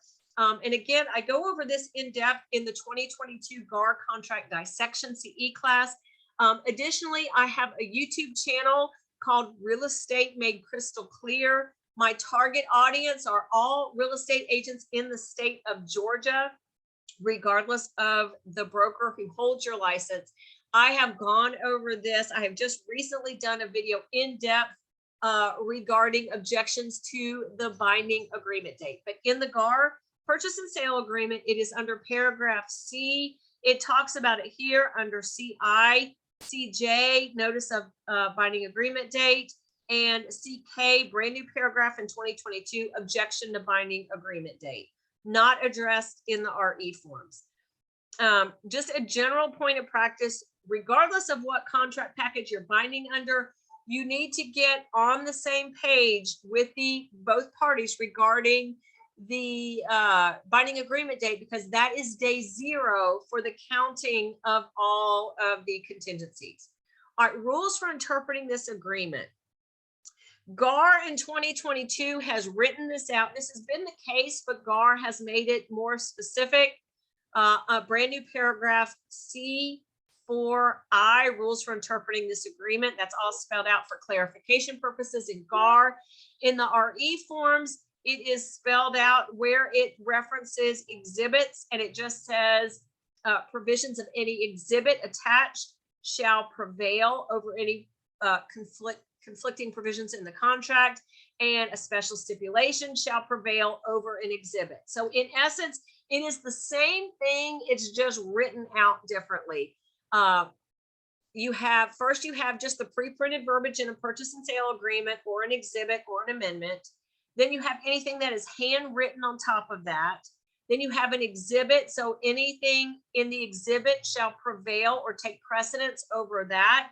And a special stipulation shall take precedence over any conflicting information in an exhibit or something handwritten or pre-printed in the purchase and sale agreement. Now, what about an appraisal gap stipulation with an FHA or VA insured loan? This is the case with both GAR and RE forms contract. However, in the GAR contract, purchase and sale agreement, new in 2022, just for clarification purposes, it specifically states, even though it doesn't state it in the RE forms contract, this is true. It specifically states, notwithstanding the above, any amendatory clause, which is the appraisal contingency, basically, in an FHA or VA loan, shall control over inconsistent or conflicting provisions contained in a special stipulation or other exhibit. What that means, you guys, you sellers, you listing agents, do not be fooled or tricked. If a buyer is getting an FHA or VA insured loan, the federally mandated amendatory clause, which is the appraisal clause, basically states that should the property not appraise for sale price, the buyer may terminate through day of closing and will get their earnest money back. It doesn't matter. That takes precedence. A federal regulation is going to control or supersede or take precedence over any special stipulation. Why am I bringing this up? Again, in this hyper-competitive market that we're in right now, one of the strategies a lot of buyers are taking to try and get a seller, to try and entice a seller to take their offer over another buyer's offer, is you're saying, I'm not putting in any appraisal contingency, or I'm putting in an appraisal gap that says I agree to pay X amount of dollars over a low appraisal. Listing agents, don't be fooled. If it's an FHA or VA insured loan, that is not enforceable. A buyer, if the property appraises low, regardless of an appraisal gap stipulation or any stipulation, a buyer may terminate through day of closing and will get their earnest money back. All right, statute of limitations, 2 years in GAR. If there's an issue, 2 years from the date of the claim, nothing in the RE forms. And then survival of closing. What is survival of closing? Survival of closing means that after you go to closing, the obligations of the parties legally continue even after the closing. So in the GAR contract, there are very, very specific items that survive closing. The title, commission. So the obligation of the buyer and the seller to pay commission, the warranties of the title, the seller's warranty of the title, any written warranties of the seller regarding the property or the neighborhood. If the property has been condemned by the local government or state government, any attorney's fees, buyer's acceptance of expense, buyer's liability for property tax, and any obligation the parties agree shall survive, as well as the seller's interest in warranties. So, in other words, in the GAR contract, you don't see anything in here about repairs or a home warranty. So let's say a seller says they'll buy a home warranty for a buyer at closing. You go to closing, you forgot to call it in, the seller didn't pay for it. Well, the buyer has closed and now they want that home warranty, and you go back and they want the seller to pay for it. If you were binding under GAR, the seller is no longer legally obligated to pay for that home warranty because that issue did not survive closing. Unless, now look at this here where it says any obligation party shall agree survive closing. That's why I have the magic phrase, this provision shall survive closing. What I mean by that is if you're binding on a GAR and you negotiate for a seller to pay for a buyer's home warranty, you're going to put that, and then you're going to put this provision shall survive closing. Then after closing, if it's not done, the seller is still legally obligated to pay for that warranty for the buyer. In the RE forms contract, where it talks about what survives the contract, it states the provisions of the contract shall survive closing, meaning everything the buyer and seller agreed to is still intact with legal obligations after closing. So that's kind of a big difference. Binding agreement date is the exact same. They just use different terminology. Days are the exact same. And in 2022, they have been defined in GAR. If it just says day, it's a calendar day. And it goes through 11:59 p.m. on that actual date. If it says banking or business day, it means Monday through Friday, no federal holiday. You guys, Saturday is not a banking day. There are many banks open for consumer convenience on Saturday, but it is not considered a banking day. And then both contracts have a warning or disclosure and disclaimer about wire fraud and cyber fraud. They also both have a disclosure about the liability on behalf of the broker or the agent. And they basically say that it is limited to the amount of the commission. And GAR says if there is no commission earned, it's not greater than $100. And then again, there are technology and privacy disclosures on both sets of contracts. Woo! All right, we finished the purchase and sale agreements. Let's move on to the loan contingencies. We've got 45 minutes and I promise we will knock out the rest. So hang in there with me. All right, moving on to the loan contingencies. Again, as I mentioned in the RE forms contract, remember that there are 3 built-in contingencies in the purchase and sale: due diligence, appraisal, and financing. So if a buyer is getting a conventional loan or an FHA loan or a VA loan, you just mark this box here, financing contingency. You fill in the information regarding the first mortgage, the down payment, or the percent of loan that they're getting. Is it fixed or adjustable? What's their interest rate? So forth and so on. In the RE forms, if the buyer is getting an FHA or VA loan, there is a separate FHA or VA exhibit. That's the only time you need a financing exhibit in the RE forms. Same thing with the appraisal contingency. You mark the box here if it is contingent upon the property appraising for the sale price. You do not need any separate exhibits in the RE forms.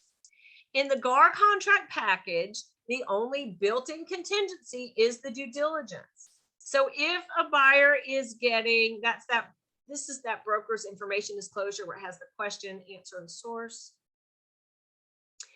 This is that new form in GAR, binding agreement date confirmation. Again, these are all available for you to download.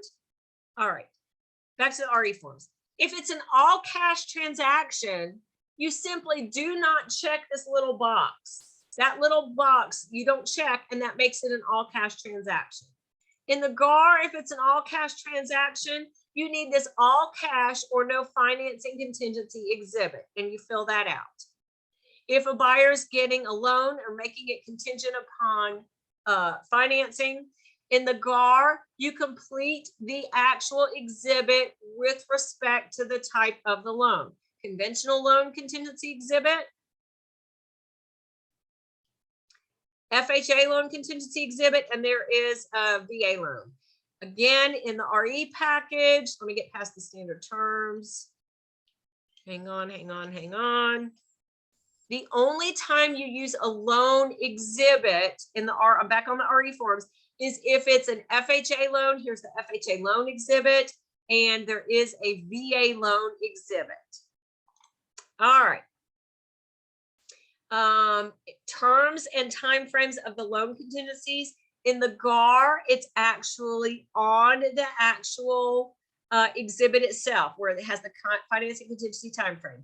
In the RE forms, as I've pointed out a couple of times already, the timeframe for the financing contingencies is spelled out on the actual purchase and sale agreement. And then termination, this is a big difference.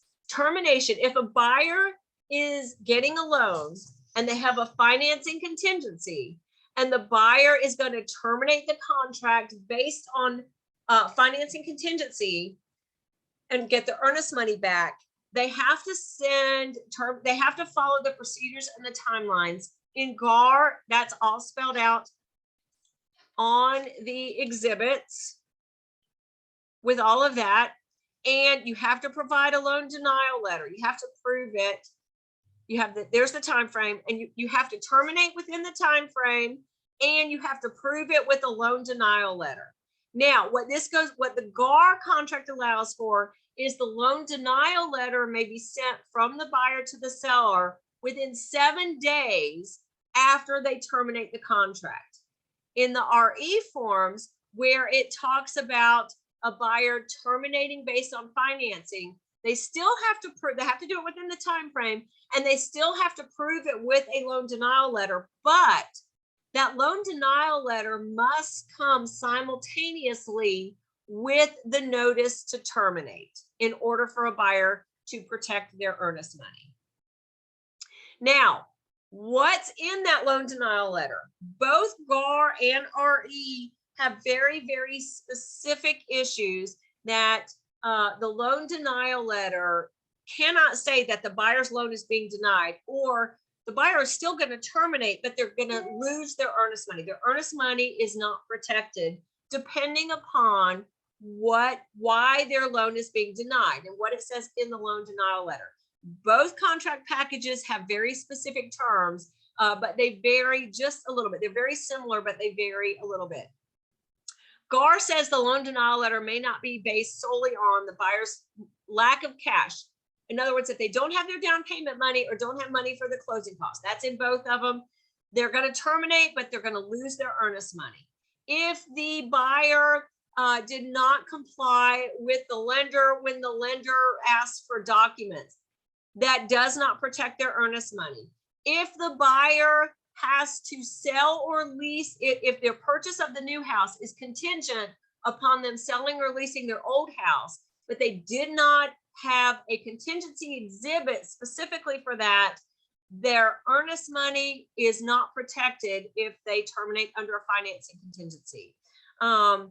And then the RE form says buyer's conduct after acceptance. That means the lender has pulled credit, the buyer meets the credit ratios, then before you close, the buyer goes out and buys a whole house full of furniture or buys a car or does something. They do something after binding and before closing that throws off their credit.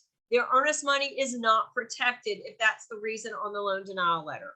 New in 2022 under GAR, that's the same under GAR. And then new in 2022 under GAR, it does say their earnest money is not protected if the loan denial says the property did not appraise, if it was not subject to an appraisal contingency.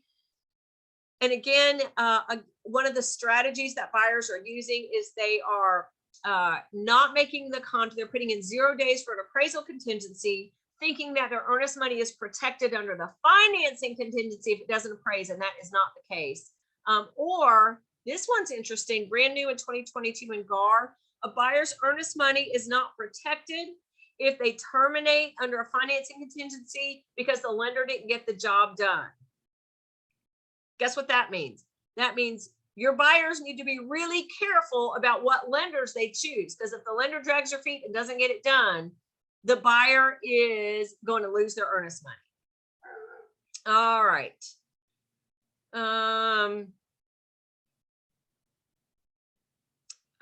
Financing contingency, seller's right to terminate. That's the same in both. Repair costs, that's the same in both. There's one other difference. I don't know where I have it here. Here we go. Appraisal contingency. There is a big difference if a buyer and seller are binding under GAR versus RE forms.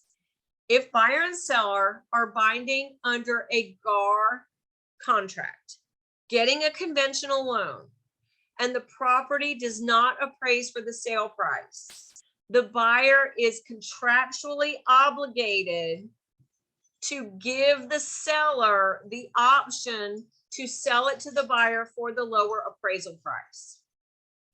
If parties are binding under the RE forms, conventional loan, property does not appraise for sale price, the buyer may terminate and will get their earnest money back without giving the seller the option of selling it to them for the lower price. That is all spelled out. That is a big difference in the conventional. FHA and VA is the same in both. And as I've already mentioned, that appraisal gap stipulation is only enforceable in either contract with a conventional loan. And just as a point of practice, GAR or RE, you don't need an appraisal gap stipulation. A buyer always, in either contract and in any loan, always has the option of bringing additional cash to the table if the property appraises for low to get the house. You don't even need a special stipulation for that. And then failure to appraise if a buyer is getting an FHA or a VA insured loan, that is the same in both because those provisions are governed by the government, by the Federal Housing Authority and by the Veterans Administration. So those federal regulations are the same in both FHA and VA, and for FHA and VA in both GAR and RE. All right. Costs associated with an FHA or VA or USDA loan. Again, what happens? So in those exhibits, it does have a place, a fill in the blank where buyer and seller negotiate if the appraiser, FHA or VA or USDA appraiser, mandates repairs per the appraisal, then the buyer and the seller negotiate how much the seller is going to pay. If the actual costs are more than what the buyer and the seller have negotiated, the GAR contract says the seller is obligated to go get an estimate, send the estimate to the buyer, they negotiate who's going to pay the difference, and if they can't come to terms, the contract terminates. In the RE forms, FHA or VA insured loan, appraiser mandated repairs, if the costs exceed what they negotiated in the contract, the seller may unilaterally terminate. So that's a little bit of a difference between those two contracts. With respect to a VA loan, the GAR contract goes on with some more written out clarification regarding a termite clearance letter that is obligated federally for a buyer getting a VA loan. In the RE forms, it just says seller to pay any costs associated with a VA loan that the buyer is not allowed to pay. So you're going to need a termite letter in both. It's just more specifically written out for clarification purposes in GAR. All right. Moving on. Counter offer. The information and the verbiage is the same in both the GAR. Let me find these documents for you. In both the GAR and the RE forms, this is the counter offer in GAR. Here's the counter offer in the RE forms. Intent is the same. Everything is the same. GAR has added, actually last year, it states here,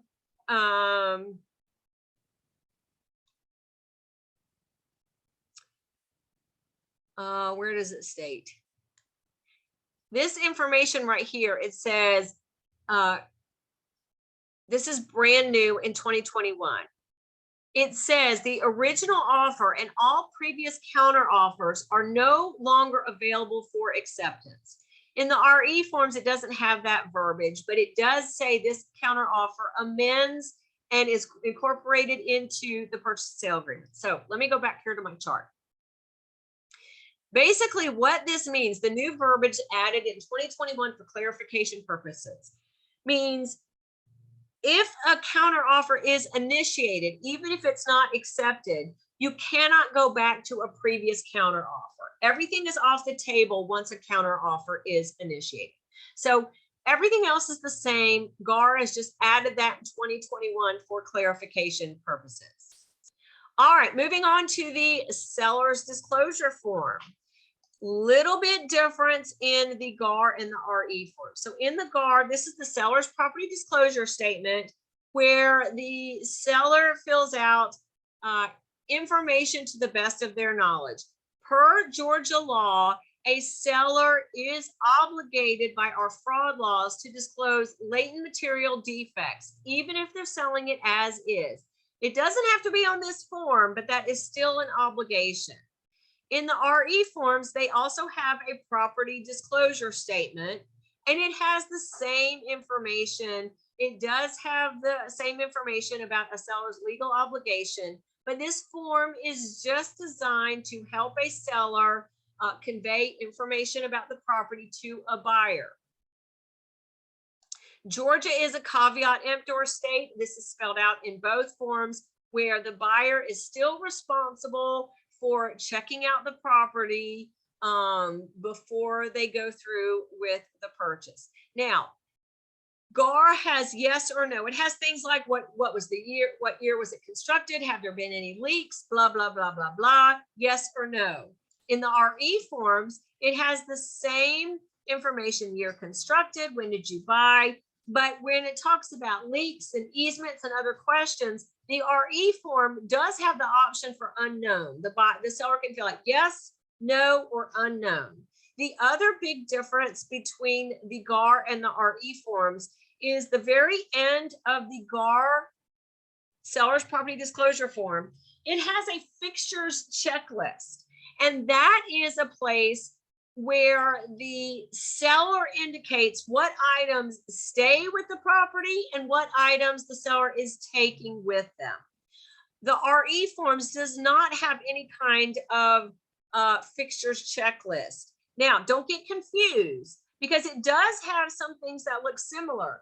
It has security system, a smoke detector, refrigerator, oven, range, but it doesn't have anything about if the seller is leaving them or taking them. It just says, are there any known material defects? So again, just be careful that it is a little bit different in how these property disclosure forms are used. And then in the GAR contract package, they came up last year with this brand new form called Seller's Disclosure of Latent Defects and Fixtures Checklist. This was created for a seller who has not occupied the property. In other words, if the seller owns the house but has had tenants in there and hasn't occupied the property, or perhaps if the seller is an investor and has never lived there, or perhaps if the seller is acting on behalf of an estate and has never lived there. It is still a document. It's not as lengthy as the 7-page other one. It is a 2-page document where the seller basically just discloses any known latent defects and has that fixtures checklist. Even though this is designed for a non-occupant seller to complete, we are finding that we are having a lot of seller occupants that are choosing to fill out this 2-page form rather than the 7-page form. RE forms just have the one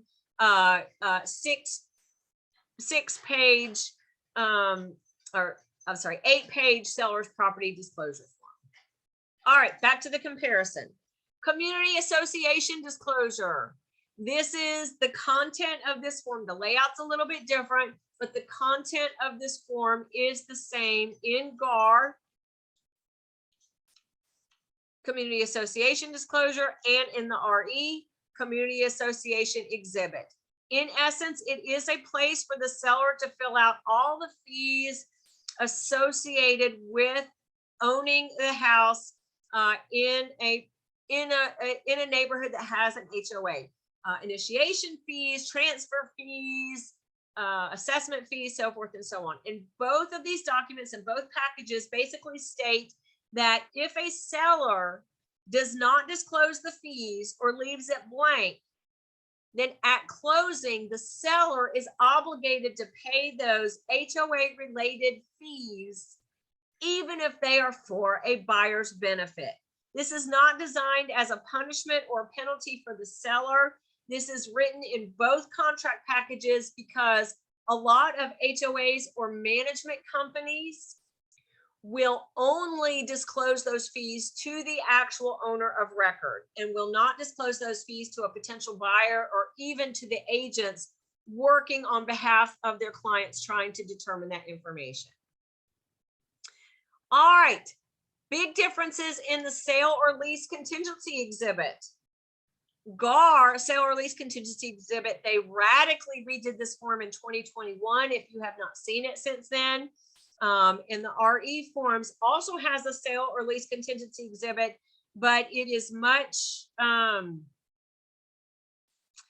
it's much less restrictive or intense on behalf of a buyer. And basically both forms have information that state that the seller agrees to go under contract with the buyer, knowing that the buyer is making their purchase of the new home contingent upon them selling or leasing the existing home. Both of them have the right for a buyer and seller to negotiate. If the seller gets another offer, they can give this buyer first right of refusal to remove contingencies and go through, or terminate, get their earnest money back, and the seller will go with buyer number 2. So that's the same in both. Where the difference is, and basically that's all that is here in the RE form. The difference is the GAR form, again, in 2021 added a ton more information and more control for a seller. It has information you need to list if the buyer's property is currently listed, if it's currently under contract. If it's currently under contract, the buyer of their house, what company represents them. The seller can dictate the maximum listing price of the buyer's current home and what happens if it's under contract and it terminates. So the seller has a lot more control over the buyer's current home if they agree to make the purchase of the new home contingent upon the buyer selling their current home. All right. Amendment during buyer's right to terminate period or the due diligence period. Couple of differences in this. So this is if the buyer and seller go under contract and the buyer has a due diligence period. During the due diligence period, a buyer, generally speaking, does have the property inspected, and they can ask the seller to address certain concerns with the property. Those concerns are addressed in the GAR form under the amendment to address concerns with the property. And in the RE form, the amendment is called Amendment During Buyer's Right to Terminate Period. There are some differences. In the GAR form, a couple of things. Number one, this verbiage was added in 2021 that basically makes the due diligence period a time limit. In other words, if the buyer and the seller agree on this amendment that the seller is going to do some repairs, this amendment must be completely filled out and signed before the expiration of the due diligence period. If not, this amendment is no longer enforceable per the contract. That's one big difference. The other big difference is if the buyer and the seller agree on the seller to do certain repairs on this amendment, you have the option for the seller saying, okay, great, I'm going to do that, but I'm going to cut your due diligence period short. As soon as I sign this, regardless of the length of the due diligence period in the purchase and sale, it now ends. In the RE forms amendment, it states that if the buyer sends an amendment to the seller to address certain repairs, and if the seller does not sign it, then this serves as notice of termination on behalf of the buyer. That's what's in this checkbox here. You buyer's agents, you're only going to fill that out if the repair item is a make it or break it issue, like it needs a new roof, it needs a jacking up of the structure, If it is something that is too costly or something that the buyer cannot do, then you're going to want to mark that this will be a termination. That way, if you're coming to the end of your due diligence period and the seller has not agreed to do that, you have protected the buyer's earnest money by sending the termination before their due diligence period runs out. All right. Another big difference between the GAR and RE forms has to do with the temporary occupancy for the seller after closing. We are seeing a lot of that right now, where a lot of buyers are allowing a seller to stay in the property after closing. This is the GAR form, temporary occupancy agreement for seller after closing. The only money is under the paragraph where it talks about the seller not leaving when they said they were going to leave. At that point, they become what's called a tenant at sufferance. And there is a dollar amount that you fill in that if they don't get out of the property when they say they're going to, they owe the buyer, who's the new owner of the property, X amount of dollars per day that they stay in the property when they said they were going to get out. Nowhere on this exhibit is there a place for a seller at closing to pay a buyer a certain dollar amount for the privilege of staying in the property, what we call a usage fee. However, in the RE forms, occupancy agreement for the seller after closing, there is a paragraph for compensation. And this is at closing, the seller agrees to pay the buyer a certain dollar amount for the privilege of staying in the property after the buyer owns it. So that's the only difference. Everything else is the same, but that's a pretty big difference.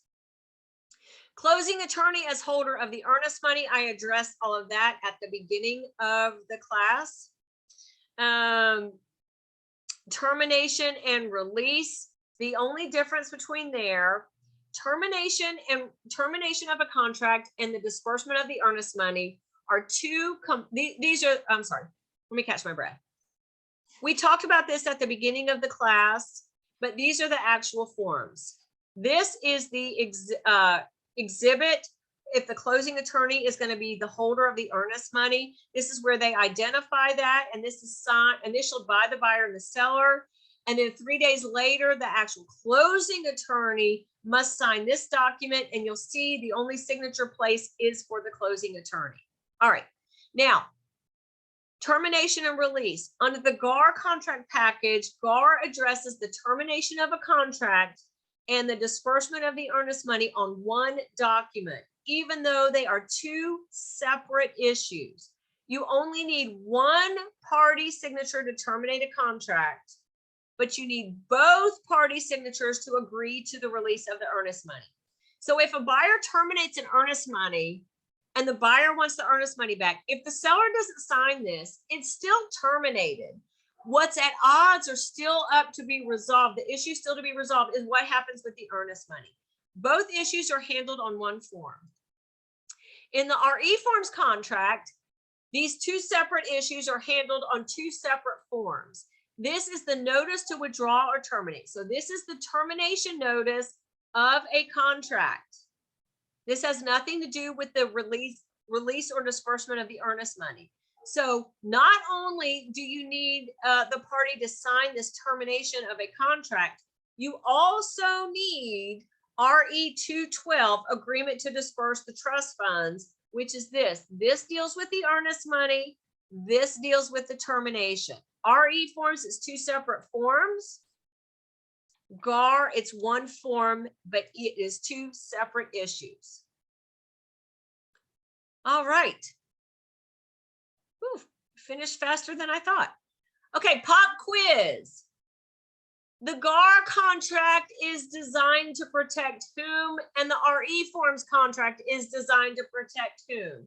So I want you to type in the chat, GAR dash, who you think the contract's designed to protect, and then RE forms dash, who you think the contract is designed to protect.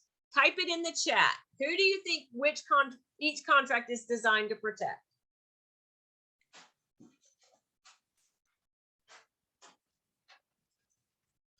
Gar buyer, seller, broker, Gar seller, Gar seller, RE buyer, Gar buyer, RE seller, Gar seller, Gar buyer, seller, seller, seller. both parties, broker. Good job, everybody. Actually, both the GAR contract packages and the RE contract packages are designed to protect you, the real estate agent, and me, your broker. They're designed to protect agents and brokers.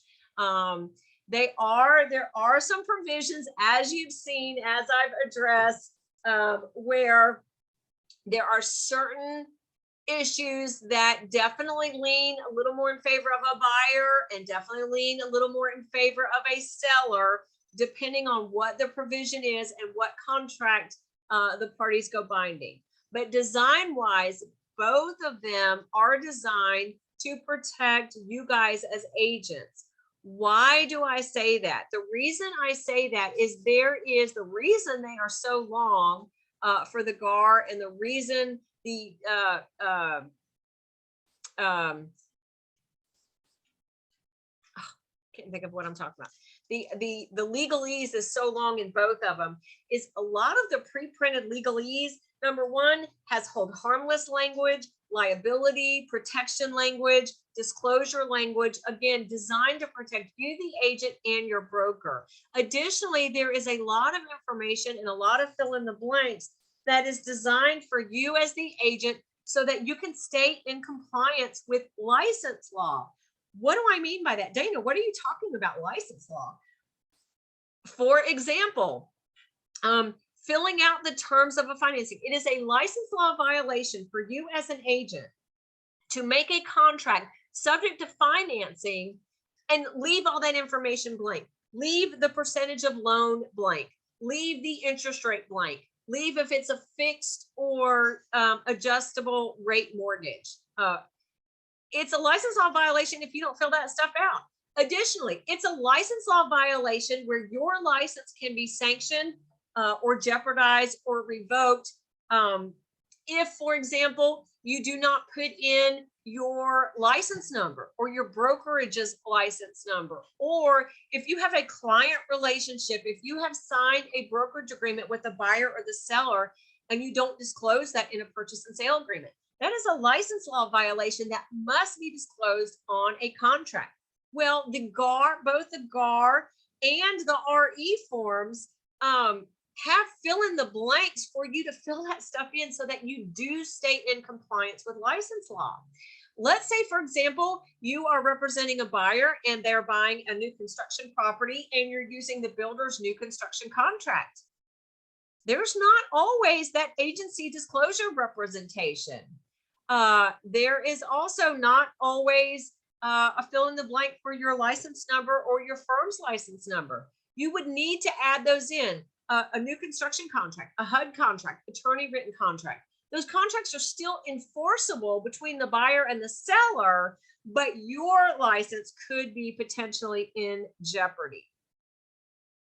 So then just a few general differences. The GAR purchase and sale agreements, most of the fill in the blanks are in paragraph A, the corresponding paragraphs are in B, and other terms are in conditions in paragraphs C. The RE forms, the fill in the blanks is in the contract, and the standard terms is where all the legalese and the obligations and consequences are spelled out. General contract reminders. A legal description is required. If you are in Georgia, particularly metro Atlanta area, a street address alone is really not a sufficient legal address. There are a number of Peachtree roads. Therefore, there is more than likely more than one, two, three Peachtree roads. So you absolutely need a legal description in addition to a street address. Generally speaking, per license law, parties must get a copy of everything they sign. Please make sure your closing attorneys and lenders and your brokers also get copies of all exhibits and amendments. do not leave any blanks. You're going to fill in the blanks with NA or 0, or on a counter offer, you're going to use NC. I just did remember I told you I've got a YouTube channel, Real Estate Made Crystal Clear. I just did a video contract tip on this. We're having some potential major issues, again, with a buyer trying to be competitive. Well, I don't know what the deal is, but if you leave a blank in a contractual time frame, so let's say you leave an appraisal contingency in the purchase and sale agreement, regardless if it's GAR or RE, and you leave a blank for the time frame for an appraisal contingency or for a financing contingency, does that mean that it's 0 days, or does that mean it goes through the entire length of the contract? Well, let me tell you, there is no direct answer to that. And it would be up to a judge to decide. Short of it being up to a judge to decide, if it terminates and there's a dispute over the earnest money, it would be up to the holder to decide. And I can make a legal argument for both sides. I'm not an attorney, but I can make a good contractual argument for both sides. On one hand, if it is left blank, then I can make an argument that contractually speaking, that means that contingency for the buyer goes through the entire length of the contract. So if you have a financing contingency timeframe that's blank, the seller has agreed that the buyer may terminate based on the financing contingency through the last day of closing, provided all that other stuff is taken care of. Or I can make an argument, and the reason I can make that argument is that FHA and VA loan exhibits don't have a time frame for their appraisal contingencies. The intent is it goes through the last day of closing. Or I can say, no, that was intended to be 0. Look at this competitive market we're in, and that was a buyer strategy to entice a seller. Bottom line is, don't leave it blank, because you are jeopardizing a party's earnest money, and you are jeopardizing a potential lawsuit between the buyer and the seller. Do not use TBD or to be determined. That does not reflect a meeting of the minds, which is required for enforceability of real contracts for real property in Georgia. As I mentioned, if it's subject to financing, you need to fill out all that information. As an agent, do not hold earnest money. Once you are in possession of earnest money per license law, you must get it to the broker as soon after receipt as practically possible. In your purchase and sale agreements, please complete the brokerage address or your email address, or the physical address of your branch office or corporate address. It could be either one. What about leaving a blank on the financing contingency on who the lender is? Okay, so if you, first of all, on the RE forms, there's no identifiable lender information under a financing contingency. If you are talking about under the GAR financing exhibits, let me go back up here. I think I passed it. Under the GAR financing exhibits, where it has approved mortgage lender. I believe that is what you're asking. And here we go. This absolutely you can leave blank, because if you read what it says unless an approved mortgage lender is identified below, a buyer can get approved in a loan denial letter from any mortgage broker licensed to do business in Georgia. If, however, you do specifically identify an approved mortgage lender, then a loan denial letter must be from this lender identified here. But you do not have to identify a lender. So you buyer's agents, it is in your buyer's best interest on GAR to leave this blank. You listing agents, it's in a seller's best interest if it comes across with this blank for a seller to make a counter offer with a lender that the seller knows, loves, and trusts. But yes, that you can leave that blank. So yeah, you do have to read a little bit within the context. But what I'm talking about is like where it has blank days from binding agreement date. You do not want to leave that blank at all. But great question. Thank you. I've already talked about this, filling in your license number, your firm's license number, agency representation. Okay, earnest money. I don't care which contract you're binding on. And I don't care which side of the deal you represent, if you're working with the buyer side or the seller side. It is your responsibility as an agent to follow up with the holder of the earnest money. Did you get the earnest money? Did you deposit the earnest money? Did you get the earnest money? Did you deposit the earnest money? Nothing's an issue until it's an issue. But if it's an issue, both buyer and the seller have a potential claim on the earnest money as liquidated damages. If you've not followed up on it and you have no, let's say you represent the seller and the buyer defaults on the contract. Well, the seller's going to want the earnest money as liquidated damages. If you, the seller's agent, have never followed up with the holder to see if they ever got it, let's say they didn't give notice or they didn't deposit it, how are you going to explain that to the seller that you were not protecting them and some compensation for them if the buyer defaults? You're not. You have no good explanation. That is a professional responsibility for you as an agent. Same thing, if you are a buyer, you need to make sure your buyer is in earnest. You need to follow up so that your buyer does not default. Because even if a buyer does not, this is another issue that buyers and some buyers agents don't necessarily understand. If, let's say you put in 0 days due diligence and a buyer, let's say a buyer is to remit the earnest money to the holder within 3 days from binding agreement date and 0 days due diligence. Let's say the buyer terminates a contract on day 2 from binding agreement date and they haven't yet sent the earnest money. There are some buyers and buyers agents that think they get to just keep it because they never sent it. No, they are still legally obligated to send that earnest money to the holder, and the seller can legally pursue the buyer for that earnest money, and the seller's broker can legally pursue that buyer for commission. Because if a buyer goes under contract with 0 days due diligence and terminates thinking there's no problem because they haven't turned in earnest money, they are still legally liable for those funds and there can be a lawsuit. So you've got to follow up with the earnest money, both sides of the deal. Contact information is required for customers.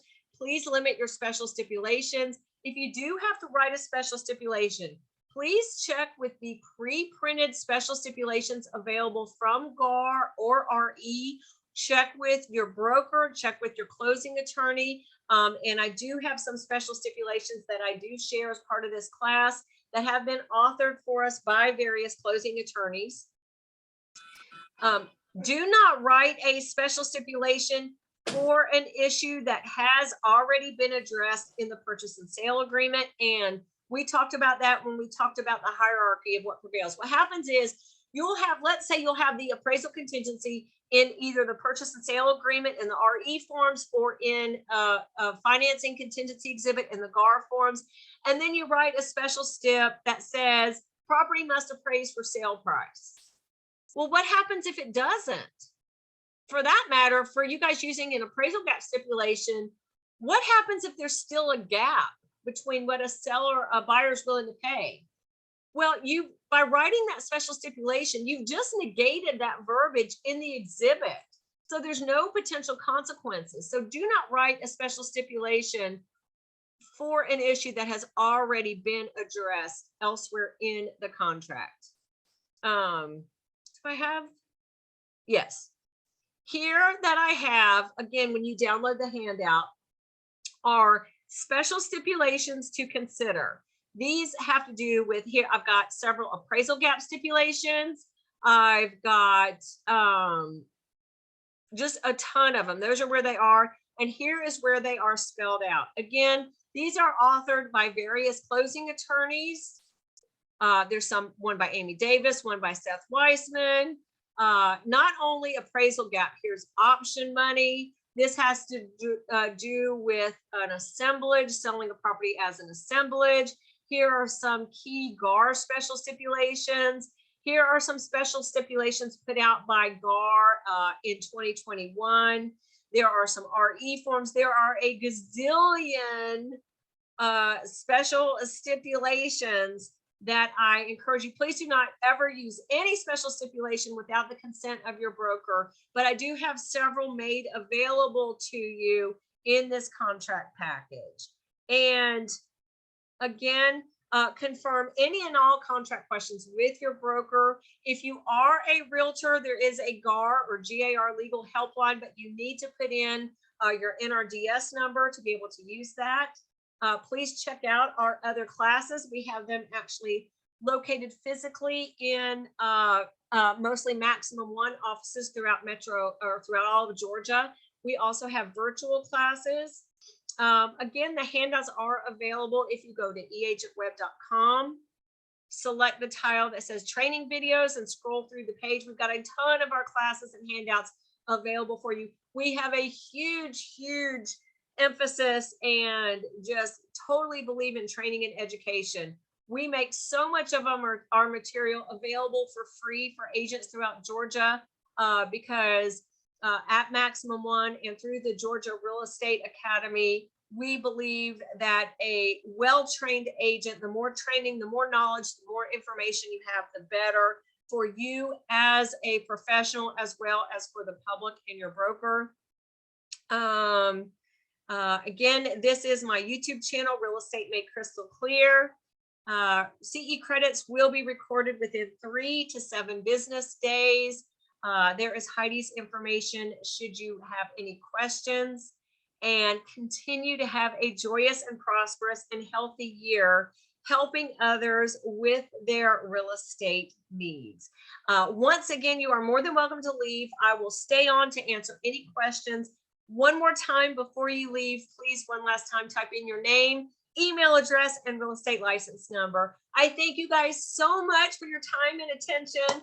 I certainly hope that I know I talked fast and we had a little bit of issues at the beginning, but I certainly hope that I achieved my primary objective of not only you guys learning some things in a way that you can remember them when you are in the middle of a transaction, but that this class was more enjoyable than you thought, and you got more out of it than just the 3-hour CE credit. So thank you guys so much. I will stay on to answer questions. With everybody sending in their information in the chat, it's going to be hard for me to read the chat. So feel free to unmute yourself, ask a question, but please mute yourself back for people listening. Thank you guys. Hope to see you in another class. Woo. Any questions? My pleasure. Yes. How are you doing? Sitting in the house and teaching? Don't you miss going out? Yes, I am teaching not only virtually, we're doing a combination of virtual and physical classes in branches where I am there physically and actually handing out handouts. We're doing a combination of both. That's great. Yeah. Can't wait till I can get out. Yep. 2023, it would be, I hope it would be better. That's right. That's right. Oh, it was a good presentation though. You did it so well to contract how you put it together. Here is a request to see the dog. Come here. Come here. Hey, Nami. Oh, all right. Here's one. This one's Nami and Seema's down here. My two girls, my two big baby girls. Thank you. So I have questions that are we gonna have the recording through our email, please?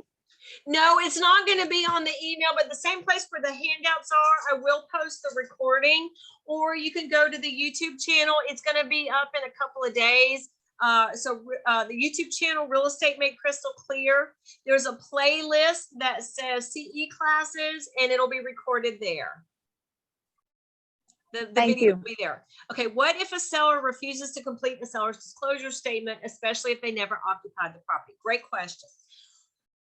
The answer is Georgia law, it's actually under the frauds law, requires that a seller disclose any latent material defects about the property.